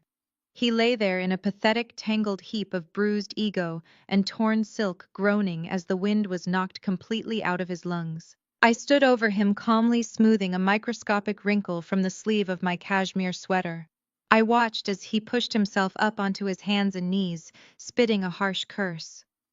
A thin trail of saliva mixed with a drop of blood from a bitten lip ran down his chin.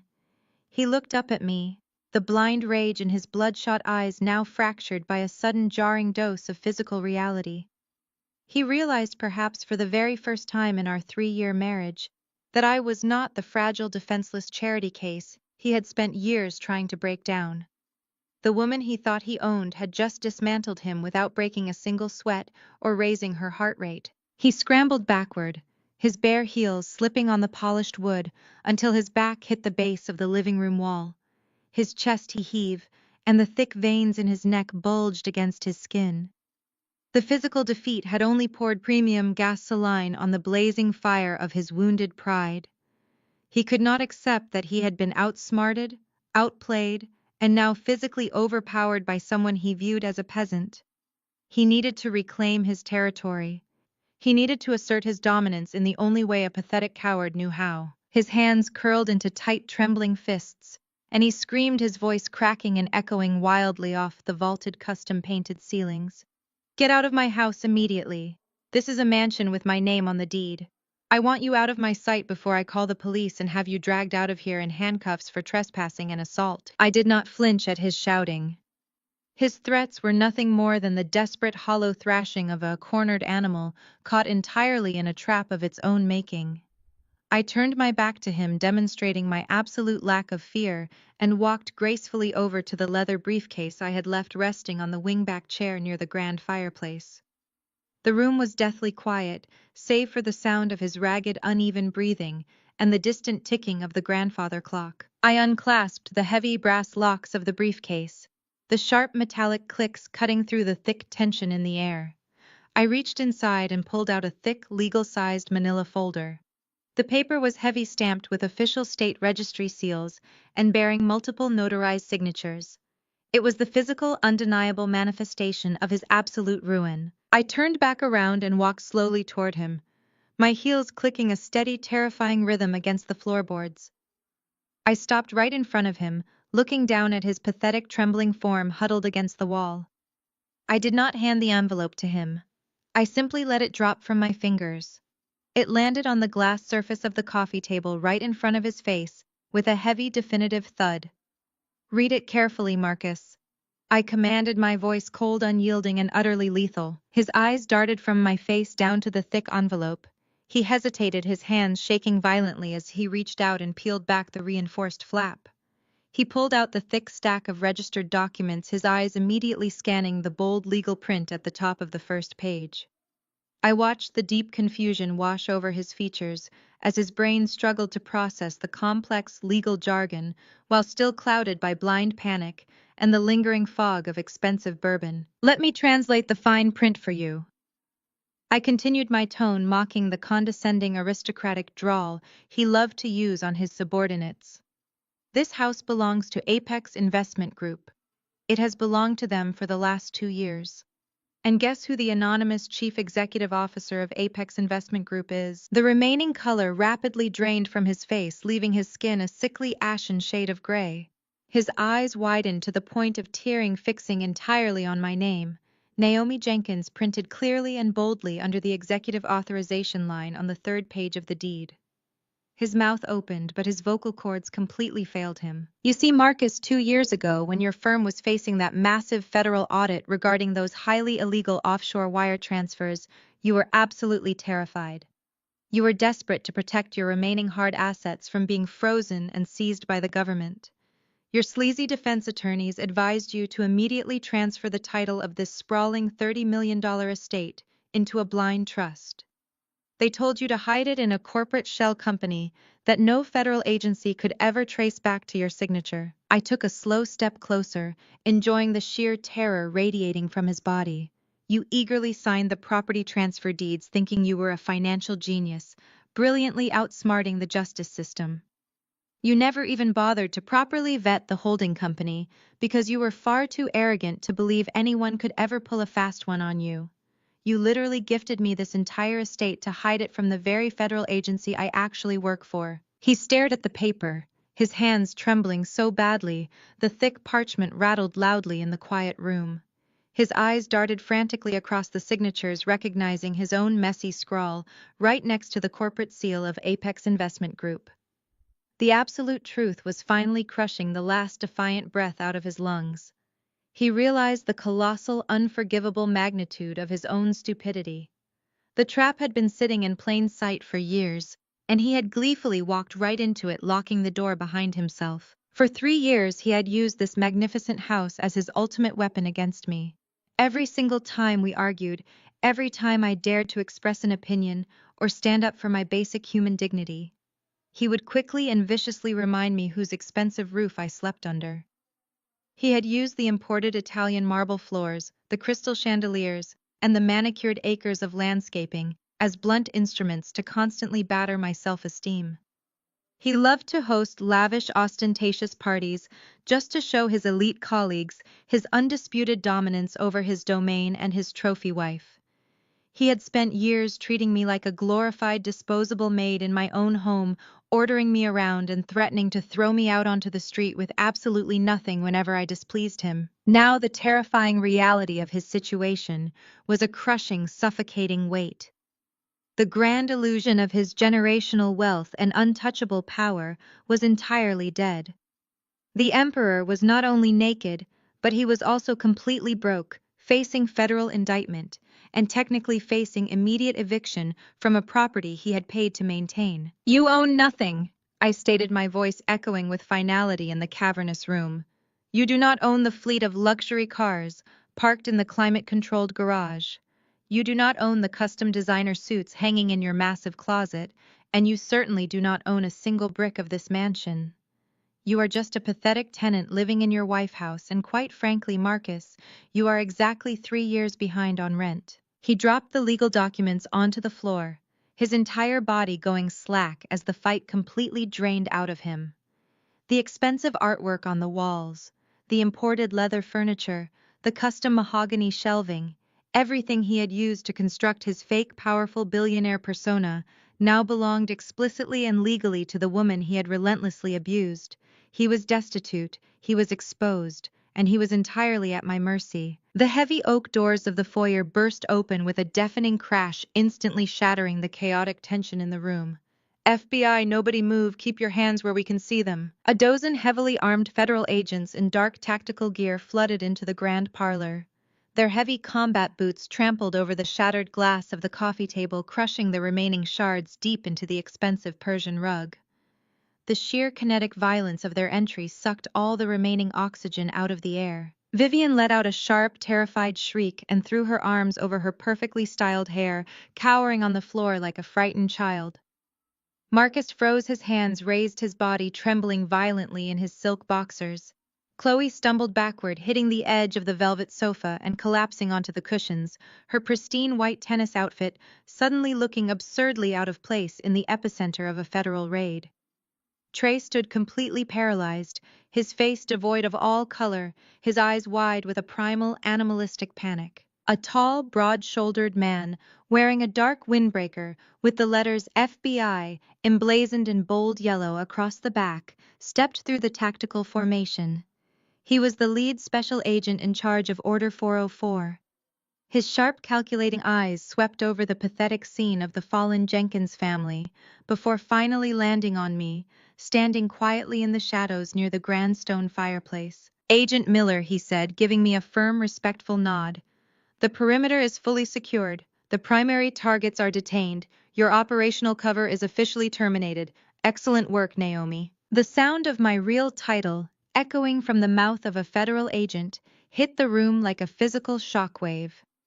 The four members of the Jenkins family snapped their heads toward me, their expressions contorting from sheer terror to absolute mind-bending shock. Their brains simply could not process the data. The woman they had humiliated, marginalized, and treated like a disposable peasant for 3 years was not just an informant. I was a fully credentialed federal agent who had systematically dismantled their entire criminal empire from the inside out. "You," Chloe whispered, her voice trembling so violently the syllables barely held together. "You are one of them. You set us up. You ruined my life. You ruined my family." The agents moved swiftly through the parlor, ordering Marcus and Trey to remain exactly where they were, while they began reading the federal search warrants and seizing their personal electronic devices. The grand mansion was suddenly filled with the chaotic symphony of a synchronized raid. Drawers were being pulled open upstairs. Hard drives were being confiscated from the home office. The illusion of their high society sanctuary was being systematically torn down to the studs. Yet even as her husband was being read his Miranda rights, Chloe could not let go of her twisted, arrogant delusion. She glared at me, tears of fury streaming down her face, ruining her perfect, expensive makeup. "You are a monster," Chloe hissed, her hands gripping the velvet cushions. "I offered you grace. I offered you a job cleaning my home so you would not starve on the streets, and this is how you repay us. You are just jealous. You are jealous of my marriage. You are jealous of our wealth." I stepped away from the fireplace, walking slowly toward the center of the parlor, entirely ignoring the tactical teams moving around us. I stopped right in front of Chloe, looking down at her with a gaze so sharp and piercing it made her physically flinch. "Clean your house, Chloe," I asked, my voice echoing with a cold, lethal calm that cut through the noise of the raid. "I am genuinely curious. How exactly were you planning to pay me my wages? Were you going to use the commercial real estate startup fund your husband manages?" Chloe lifted her chin, her eyes flashing with a pathetic, defiant pride. "Yes, because my husband is a brilliant provider. He builds real wealth unlike you." I let out a short, humorless laugh. "He is a brilliant provider, Chloe. I will certainly give him that. But he is not providing for you. Are you completely unaware that Trey quietly drained every single cent of that startup fund over the last 2 years? He did not invest it in Buckhead commercial properties. He used it to fully finance his 22-year-old mistress in Miami." The air in the parlor vanished. Chloe's mouth dropped open. She blinked rapidly, her brain violently rejecting the words. Trey's head snapped toward me, his eyes wide with a fresh, terrifying panic that had absolutely nothing to do with the federal agents standing behind him. "Shut up!" Trey yelled, lunging forward slightly before an agent pressed a heavy hand onto his shoulder, forcing him back down. "Do not listen to her, Chloe. She is lying. She is a federal agent. They lie to manipulate people. She is trying to break us apart." I did not bother arguing. I simply reached into the inner pocket of my tote bag and pulled out a thick stack of folded documents. These were not government files. These were personal. I tossed the heavy stack of paper directly into Chloe's lap. "Read them," I commanded. "Those are the shadow credit card statements your brilliant husband has been desperately hiding from you for 24 months. He bought her a luxury condo in South Beach. He bought her a brand new Range Rover. He spent $40,000 on her shopping sprees in Milan while you were sitting here at the country club, bragging to your friends about your perfect, stable marriage. He washed the cartel money to fund your extravagant lifestyle, and he stole from the church to fund hers." Chloe's hands shook uncontrollably as she picked up the stack of papers. She stared at the highlighted line items.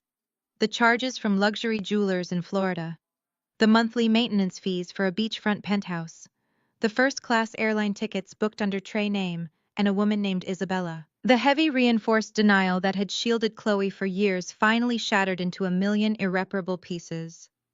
The pristine white-painted facade of her elite upper-class existence was completely annihilated. She was not the beloved trophy wife of a successful tycoon. She was a loud, obnoxious distraction while her husband spent their stolen wealth on a woman 10 years younger than her. A guttural, inhuman scream erupted from Chloe's throat. It was a sound of pure, unadulterated primal rage. She threw the bank statements into the air and lunged across the velvet sofa.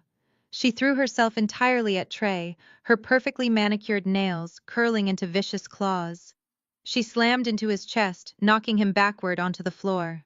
"You disgusting, pathetic liar!" Chloe shrieked, her hands tearing wildly at his face and his hair. "I gave you everything. I defended you to my family. You swore you were working late. You swore you were building our empire. You were spending my money on some cheap Miami trash." Trey raised his arms, trying desperately to shield his face from his wife's frantic, violent blows. "Get off me, you crazy witch!" he roared, shoving her hard against the side of the coffee table. "You think this is my fault? You spent $60,000 a month on clothes and spa treatments. You demanded a new luxury car every year. You drained my legitimate accounts dry before we even hit our first anniversary. I had to take loans from the Miami cartel just to keep you swimming in champagne and diamonds. You drove me to this. You are a bottomless pit of greed." The physical brawl between the supposedly perfect couple ignited a chain reaction of pure venomous hatred across the room. The grand illusion of family loyalty evaporated, leaving only cornered, desperate rats fighting for survival.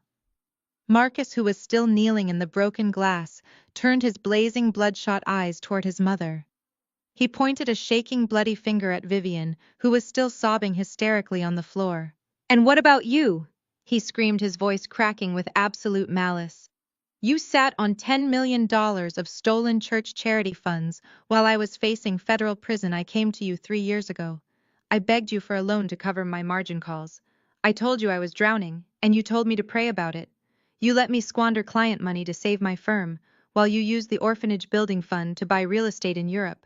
You could have saved me. You let your own son take the fall while you hoarded the collection plate. You are the reason I am going to jail." Vivian's head snapped up, her tear-streaked face twisting into a mask of ugly, self-righteous fury. She slapped her hands against the floor, her heavy pearl necklace swinging wildly against her chest. "Do not you dare blame your incompetence on me, Marcus Jenkins." She spat, her voice echoing with the harsh judgment of a scorned matriarch. "I built an empire in the name of the Lord. I created a legacy. And what did you do? You locked yourself in a high-roller suite at the Bellagio and lost $7 million on blackjack and cheap liquor. You are a degenerate. You have always been a weak, pathetic boy, masquerading as a man. I had to protect the ministry from your stupidity. You deserve to rot in a federal cell for dragging my good name into the mud." Trey pushed Chloe off his chest, scrambling backward away from her scratching fingernails. "You are all insane," Trey yelled, pointing wildly between his mother and his brother. "You dragged me into this. You told me the offshore accounts were untraceable. Mom, you told me the holding company was secure. Marcus, you both used me to clean your dirty money, and now my life is over. I am giving the feds everything I have on both of you. I am testifying against my own family to cut a deal." "I will testify first," Marcus roared, struggling to his feet despite the watchful eyes of the armed agents. "I will give them the entire ledger for the church. I know exactly where the European accounts are hidden. Mom, I will sell you out in a heartbeat to save myself." Vivian let out a piercing, theatrical wail, throwing her hands toward the ceiling as if begging heaven for an intervention that was never going to come. "My own sons," she cried dramatically. "Vipers, I raised vipers who would betray their own mother." Chloe was still screaming on the floor, clutching her 5-carat diamond ring and sobbing about her ruined social standing, entirely ignoring the fact that her husband was about to face 20 years in a federal penitentiary. I took a slow, deliberate step backward, retreating completely into the shadows near the cold stone fireplace. I crossed my arms over my chest and leaned my shoulder against the wall. The federal agents did not intervene. They simply stood in a secure perimeter, forming a silent, impenetrable wall around the chaotic feral scene. They let the family completely devour itself. There was no one left for them to blame. There were no more helpless victims for them to exploit. The luxurious, pristine white paint of their high society facade had cracked, peeled, and violently fallen away, exposing the rotting termite-infested wood beneath. They were tearing each other apart, limb by limb, entirely consumed by their own greed, arrogance, and cowardice. I watched the dramatic final act of the Jenkins family play out with absolute perfect clarity. My heart beat with a slow, steady rhythm of total satisfaction. The punishment for their crimes was not just the handcuffs that the agents were currently pulling from their tactical belts. The true punishment was this exact moment, the absolute irreversible destruction of their false reality. The sweet, flawless symphony of my revenge was finally complete. The heavy oak doors of the foyer burst open with a deafening crash, followed immediately by the booming, authoritative shout of federal agents securing the perimeter. FBI, nobody move, keep your hands where we can see them. It took exactly 6 hours for their ruthless defense attorneys to secure a temporary release on bail. The lawyers had to leverage the absolute last remaining drops of their unseized collateral just to get Marcus and Vivian out of the federal holding facility. A normal family possessing even a shred of sanity would have retreated into hiding, covering the windows and preparing for the legal bloodbath to come. But the Jenkins family was not normal. Denial was woven into their very DNA. By 8 o'clock that evening, they were attempting the most desperate, pathetic masquerade of their entire lives. The annual Atlanta Elite Fundraising Gala was the crown jewel of the Southern social calendar. Held in the grand ballroom of the historic Biltmore Hotel, the event was a glittering spectacle of old money, high fashion, and ruthless networking. Waiters in crisp white tuxedos circulated with silver trays of champagne. A string quartet played softly in the corner. It was the exact room where fortunes were made and destroyed with a single handshake. Marcus and Vivian stepped out of a rented black car since their own fleet was currently sitting in an FBI impound lot. They had scrambled to put themselves back together. Vivian was wearing a vintage emerald green gown from a decade ago, her hair sprayed into a rigid helmet to hide the frantic tremors in her hands. Marcus wore his tailored tuxedo, but the fabric hung strangely on his frame, as if the events of the morning had physically shrunk him. His jaw was tight, his eyes darting frantically around the room. They had not come to donate to charity. They had come to beg. They needed a lifeline. They needed liquid capital to bridge Marcus' frozen margins and to silence the church board before the sealed federal indictments became tomorrow morning front-page news. They believed that if they could just secure a massive private loan from one of their old partners, they could somehow buy their way out of the apocalypse. Vivian grabbed her son's arm, her perfectly manicured nails digging sharply into his tuxedo jacket. She spotted their target near the towering ice sculpture. "Straighten your spine, Marcus," she hissed through a forced frozen smile. "There is Arthur Sterling. He is the chairman of the City Investment Committee. He manages over $2 billion in municipal funds. If we can get him to authorize an emergency bridge loan, we can quiet the feds and untangle the routing numbers. Do not look desperate. We are the Jenkins family. We are simply offering him an exclusive opportunity." Marcus swallowed hard, adjusting his bow tie. He took a deep breath, attempting to channel the arrogant swagger that used to come so naturally to him. He marched across the ballroom with his mother gliding flawlessly at his side. Arthur Sterling was a formidable man with silver hair and cold, calculating eyes. He was deep in conversation with a group of banking executives when Marcus and Vivian aggressively inserted themselves into the circle. "Arthur, it is so wonderful to see you," Vivian purred, laying on her southern charm, so thick it was practically suffocating. "The gala is simply beautiful this year. We were just discussing how vital the City Investment Committee is to our community growth." Arthur turned, looking at them with a polite but distinctly guarded expression. Rumors were the lifeblood of Atlanta high society, and whispers of the morning raid were already beginning to leak through the cracks. "Vivian, Marcus," Arthur said, his tone carefully neutral. "I was not expecting to see you here tonight. I heard there was some commotion at your estate this morning, something about federal vehicles." Marcus let out a sharp, artificial laugh, waving his hand as if swatting away a fly. "A complete misunderstanding, Arthur. A minor clerical error regarding some outdated tax filings from a subsidiary shell company. My lawyers already cleared it up. In fact, I am glad we ran into you. I have a highly lucrative commercial portfolio opening up next week. It requires a significant initial capital injection, but the returns are guaranteed to double your municipal fund projections within 6 months. I am offering you the ground floor. Arthur swirled the amber liquid in his crystal glass, his eyes narrowing. You want me to authorize a city investment fund into your portfolio tonight, Marcus. That is highly irregular, and frankly, given the rumors circling about your liquidity, I am not sure that is a prudent move. Vivian stepped closer, invading Arthur's personal space. We are talking about a temporary cash flow adjustment, Arthur. She insisted, her voice dropping into a desperate conspiratorial whisper. The Lord tests all of his strongest soldiers. We are offering you a chance to partner with divine generational wealth. We just need a bridge loan. 5 million to clear some administrative hurdles by Monday morning. I will personally guarantee the loan against the church assets. Arthur's expression hardened instantly. You want to leverage your congregation tithes to secure a municipal loan, Vivian? That borders on insanity. I am sorry, but I think this conversation is over.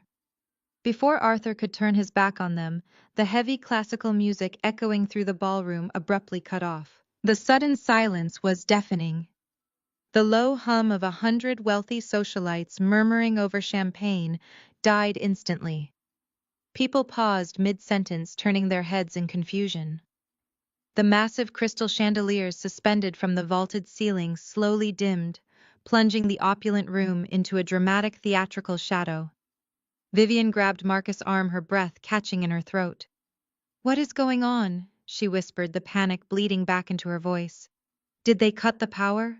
A single brilliant white spotlight pierced through the darkness. The beams swept across the crowded ballroom, illuminating the sea of confused faces, before snapping directly onto the top of the grand marble staircase that overlooked the entire venue. A tall, imposing figure stepped into the light. It was not the hotel manager. It was not the charity director. It was me. I stood at the top of the stairs, looking down at the absolute cream of Atlanta elite. I was not wearing the modest, practical clothes I had worn for the last 3 years. I was draped in a custom-tailored crimson silk gown that hugged every curve and swept the floor with undeniable authority. My hair was styled in sleek, cascading waves, and my posture radiated the cold, absolute power of a woman who held the entire room in the palm of her hand. A collective gasp rippled through the crowd. I could see the exact moment Marcus and Vivian spotted me. Even from 50 feet away, I could see the remaining blood drain completely from their faces. Marcus took a physical step backward, nearly knocking over a waiter. Vivian's hand flew to her mouth, her eyes wide with unadulterated terror. The master of ceremonies stepped up to a microphone near the base of the stairs. His voice boomed through the silent ballroom. "Ladies and gentlemen," the host announced, his tone ringing with deep respect, "we have a very special adjustment to tonight's program. We would like to introduce the evening anonymous primary benefactor. Please welcome the new majority shareholder and Chief Executive Officer of Apex Investment Group, Miss Naomi Jenkins." The applause that erupted was thunderous. The elite of Atlanta did not know the intricate details of my marriage. They only knew the title the host had just spoken, Chief Executive Officer of Apex Investment Group. They knew that whoever held that title controlled one of the most massive real estate portfolios in the state. They were clapping for the very wealth and power that Marcus and Vivian were currently trying to fake. I began my descent. I walked down the sweeping marble staircase with slow, measured precision. The spotlight tracked my every movement, making the crimson silk of my gown practically glow in the dim room. I did not look at the applauding crowd. I kept my eyes locked entirely on Marcus and Vivian. The crowd naturally parted for me as I reached the ballroom floor, creating a wide, clear path directly to where my husband and mother-in-law stood, frozen in shock. Arthur Sterling stepped aside, watching the scene unfold with keen, calculating interest. I stopped exactly 3 feet away from them. The applause slowly faded, dying out as the surrounding guests sensed the radioactive tension radiating between us. Naomi Marcus choked out, his voice barely a raspy whisper. "What are you doing here? How did you get in here?" I smiled. It was not a kind smile. It was the smile of an apex predator looking at its trapped prey. "I bought the table, Marcus. I replied, my voice carrying clearly through the sudden quiet of the immediate circle. In fact, I bought the entire VIP section. It is amazing what you can afford when you are not actively laundering money for a cartel. Vivian's face twisted into a mask of pure desperate rage. You evil, vindictive snake, she hissed, taking a step forward. You think you can parade around here in an expensive dress and destroy our reputation. I will tell everyone in this room exactly who you are. I will tell them you are a federal rat. I tilted my head, raising a single perfectly sculpted eyebrow. Please do, Vivian, I challenged, stepping right into her personal space. Tell them. Tell Arthur Sterling exactly who I am. Tell him that I am the federal agent who seized your bank accounts this morning. Tell him that the only reason you are standing in this ballroom right now is because you liquidated your last hidden retirement fund just to post bail. Arthur Sterling let out a sharp, shocked breath, stepping even further away from Marcus. You are out on federal bail, Arthur demanded, his voice rising in outrage. You approached me for a municipal loan while you are under federal indictment. Arthur, please, Marcus begged, turning to the older man with his hands raised in surrender. It is a setup. She framed us. We are innocent. But Arthur was not listening. He was looking at me. Miss Jenkins, he said respectfully. Is this true? I did not break eye contact with Marcus as I answered. It is entirely true, Mr. Sterling. Marcus Jenkins and his mother are currently the primary targets of an active federal racketeering and embezzlement investigation. All of their legitimate assets have been frozen. The only thing they have left to their name is the rented tuxedo he is currently wearing. The whispers erupted around us like a swarm of angry hornets. The surrounding guests began pulling out their phones, typing frantically. The social execution was happening in real time. The Jenkins family was being publicly stripped of their armor in front of the exact people they desperately needed to impress. Marcus' jaw trembled. He looked around at the judging, staring faces of his former peers. He saw the disgust, the pity, and the total social rejection. He looked back at me, his eyes filling with tears of pure, pathetic defeat. Why are you doing this? He whimpered, his voice cracking. You already took the house. You took the firm. What more do you want from me? I took one final step closer, dropping my voice so only he and Vivian could hear the absolute finality of my words. I want you to feel exactly what it is like to be entirely powerless, I whispered.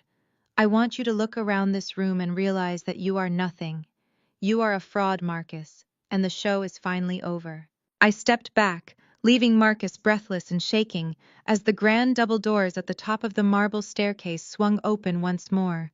A synchronized team of 6 elite corporate attorneys, dressed in immaculate midnight blue suits and carrying thick leather briefcases, descended the steps. The crowd parted, instantly recognizing the most ruthless litigation firm on the East Coast. They did not stop until they reached the ballroom floor, forming a flawless, intimidating wall of legal armor directly behind me. Arthur Sterling, the powerful chairman of the City Investment Committee, whom Marcus had been desperately begging for a lifeline just minutes ago, stepped out from the circle of stunned banking executives. The cold, calculating look in Arthur's eyes was completely gone. As he approached me, the undisputed king of Atlanta municipal wealth did the unthinkable. He stopped, buttoned his tailored jacket, and offered me a deep, respectful bow. The collective gasp from the surrounding elite was so sharp it sucked the remaining oxygen from the room. Arthur reached out and took the microphone from the paralyzed host. He turned to face the hundreds of wealthy socialites, his voice booming with absolute, unwavering authority. Ladies and gentlemen, Arthur announced, his gaze sweeping over the silent, captivated audience before locking onto Marcus. It is my distinct honor to clarify the guest list for this evening. You are not just looking at the CEO of Apex Investment Group. Please show your utmost respect for Naomi Jenkins, the senior managing partner of the Federal Forensic Accounting Syndicate. A shockwave rippled through the glittering crowd. And to be completely transparent, Arthur continued, a sharp, merciless smile cutting across his face. She is the woman who, as of 3 o'clock this afternoon, personally orchestrated the hostile takeover and absolute liquidation of the Jenkins corporate portfolio. She now legally owns every single remaining fraction of Marcus Jenkins' debt. Marcus stood completely paralyzed. His hand, which had been gripping a crystal flute of expensive red wine, suddenly went entirely numb. his fingers uncurled. The heavy crystal slipped from his grasp and plummeted toward the polished marble floor. The glass shattered with a sharp, violent crash, sending a spray of dark red wine splashing across the tips of his rented tuxedo shoes. The sound echoed like a gunshot in the dead silent ballroom. He stared down at the broken glass, his mind finally breaking under the catastrophic weight of the truth. I had not just frozen his accounts. I had not just orchestrated a raid on his home. I had bought his entire existence for pennies on the dollar. Every debt, every defaulted loan, every single outstanding margin call was now legally owed directly to me. I was his judge, his jury, and his absolute financial executioner. Vivian clutched her chest, her knees buckling as she swayed dangerously in her vintage emerald gown. She reached out trying to grab her son's arm for support, but Marcus was completely catatonic. He slowly lifted his head, looking at the phalanx of elite lawyers standing behind me, and then looking at the city's most powerful financial chairman standing respectfully at my side. He realized with absolute crushing certainty that there was no loophole, no hidden account, and no powerful friend left to call. His empire was dead, and I was holding the deed to the graveyard. I stepped back from his trembling figure, allowing the lead attorney of my syndicate to hand me a thick leather-bound folder. I opened it slowly, making sure the agonizing sound of the turning pages echoed in the dead silence of the ballroom. As of this exact moment, a comprehensive forensic audit of all Jenkins family holdings is actively underway, I announced, projecting my voice so every wealthy investor and socialite in the room could hear the absolute destruction of his legacy. Marcus, your position within any corporate entity absorbed by Apex Investment Group is terminated immediately. Your remaining corporate assets, offshore accounts, and domestic properties are officially seized to satisfy the mountains of fraudulent debt you have accumulated. Marcus opened his mouth to speak, but only a pathetic strangled gasp escaped his throat. He was a hollow shell of the arrogant tycoon he had spent his entire life pretending to be. I turned my gaze to Vivian, who was clutching her pearl necklace so tightly the string looked ready to snap. And as for your divine generational wealth, Vivian, I said, my voice dropping to a lethal calm. The church board held an emergency session exactly 20 minutes ago. They did not need a federal subpoena to make their decision. They only needed the comprehensive digital dossier of your offshore wire transfers, which my team generously emailed to every single registered parishioner in your congregation. Vivian let out a sharp, horrified shriek. You sent my private financial records to the congregation, she wailed, her pristine social mask dissolving into pure primal panic. They are not your private records, Vivian. They are stolen charity funds, I corrected sharply. You have been officially stripped of your church membership. You are no longer the beloved matriarch. You are just a common thief who stole from orphans to buy designer gowns. Before Vivian could unleash another theatrical scream, the heavy brass doors of the ballroom swung open. A team of federal agents clad in dark windbreakers stepped into the opulent space. At the center of the tactical formation walked the lead agent, and beside him, looking entirely defeated and already wearing heavy steel handcuffs, was Trey. They had intercepted him attempting to flee the jurisdiction and brought him directly to the venue to process the brothers together. Marcus Jenkins, the lead agent, announced, his voice cutting through the glittering room like a scythe. Your temporary bail is officially revoked due to new evidence of severe tax evasion and international wire fraud. Place your hands behind your back. Two agents moved with ruthless efficiency, grabbing Marcus by the arms and spinning him around. The sharp metallic click of the handcuffs snapping around his wrists echoed through the Biltmore Hotel. He did not fight. He simply let his head fall forward, completely broken. From the back of the crowd, Chloe pushed her way through the circle of executives. She took one look at her husband in chains and her brother-in-law being hauled away by federal authorities, and her entire delusion shattered. She did not scream or demand to speak to a lawyer. Chloe's knees buckled. She collapsed directly onto the cold marble floor, her pristine designer dress pooling around her like a deflated parachute. She wept with loud, ugly, uncontrollable sobs, her manicured hands covering her face in total, absolute humiliation. There was not a single trace of her former arrogance left. The elite society of Atlanta watched in stunned silence as Marcus and Trey were marched out of the grand ballroom in matching federal chains. Vivian stood completely frozen, staring blankly at the shattered glass on the floor, while Chloe continued to weep pitifully at my feet. The invincible empire they had built on lies, greed, and stolen money had been completely eradicated, and I was the one holding the match. The deafening echoes of federal handcuffs and Chloe pathetic sobbing slowly faded away, dissolving into the absolute pristine silence of my present reality. I closed the final case file on my mahogany desk and let out a long, steady breath. The Jenkins family was finally gone. Marcus and Trey were currently navigating the brutal daily reality of a 20-year federal prison sentence. Vivian was a total social pariah living in a cramped one-bedroom apartment on the outskirts of town, entirely excommunicated from the congregation she had ruthlessly exploited. Chloe had filed for a rapid, messy divorce the exact moment the asset freezes were made permanent, completely abandoning the husband she once proudly claimed built real wealth. I pushed my chair back and stood up, the soft fabric of my clothes brushing against the imported hardwood floor. The air in my penthouse was cool, fresh, and perfectly still.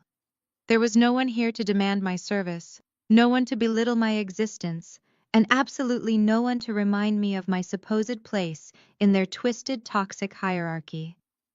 I walked slowly across the expansive living room toward the massive floor-to-ceiling windows that wrapped around the entire top floor of the building. Below me, the vibrant, glittering skyline of Atlanta stretched out endlessly into the dark night. The city lights pulsed like millions of tiny, brilliant diamonds, a sprawling empire of glass and steel that I now navigated entirely on my own terms. I pressed my palm lightly against the cool glass, looking down at the very streets where the Jenkins family once thought they ruled as untouchable royalty. Their arrogance had been their ultimate undoing. Their absolute refusal to see the quiet, observant woman standing in the shadows of their grand parlor had been the fatal flaw in their criminal design. They thought my silence was submission. Years ago, when Vivian had humiliated me in front of her country club friends, when Marcus had casually threatened my livelihood, and when Chloe had literally thrown a glass of wine at my feet, expecting me to drop to my knees and clean it up, they mistook my composure for cowardice. They thought that because I did not scream fight back or defend myself in the heat of their daily abuse, it meant I was weak and defeated. They fundamentally failed to understand a basic lethal truth about survival. When a woman is pushed entirely to the wall, she does not cry. She calculates. She memorizes the blueprints of your empire, she tracks every hidden account, and she waits patiently for the absolute perfect moment to strike. I watched my own reflection in the glass superimposed over the brilliant city lights. There were no traces of the frightened, desperate informant left in my eyes. There was only the calm, unwavering gaze of a woman who had meticulously dismantled her abusers and claimed her own absolute freedom. The heavy chains of their manipulation were broken forever. As the perspective slowly pulled back, drifting seamlessly backward through the glass and out into the cool night air, it captured a single flawless image. I was standing at the absolute pinnacle of the city, completely at peace, surrounded by the wealth I had built with my own brilliant mind, and wonderfully perfectly free.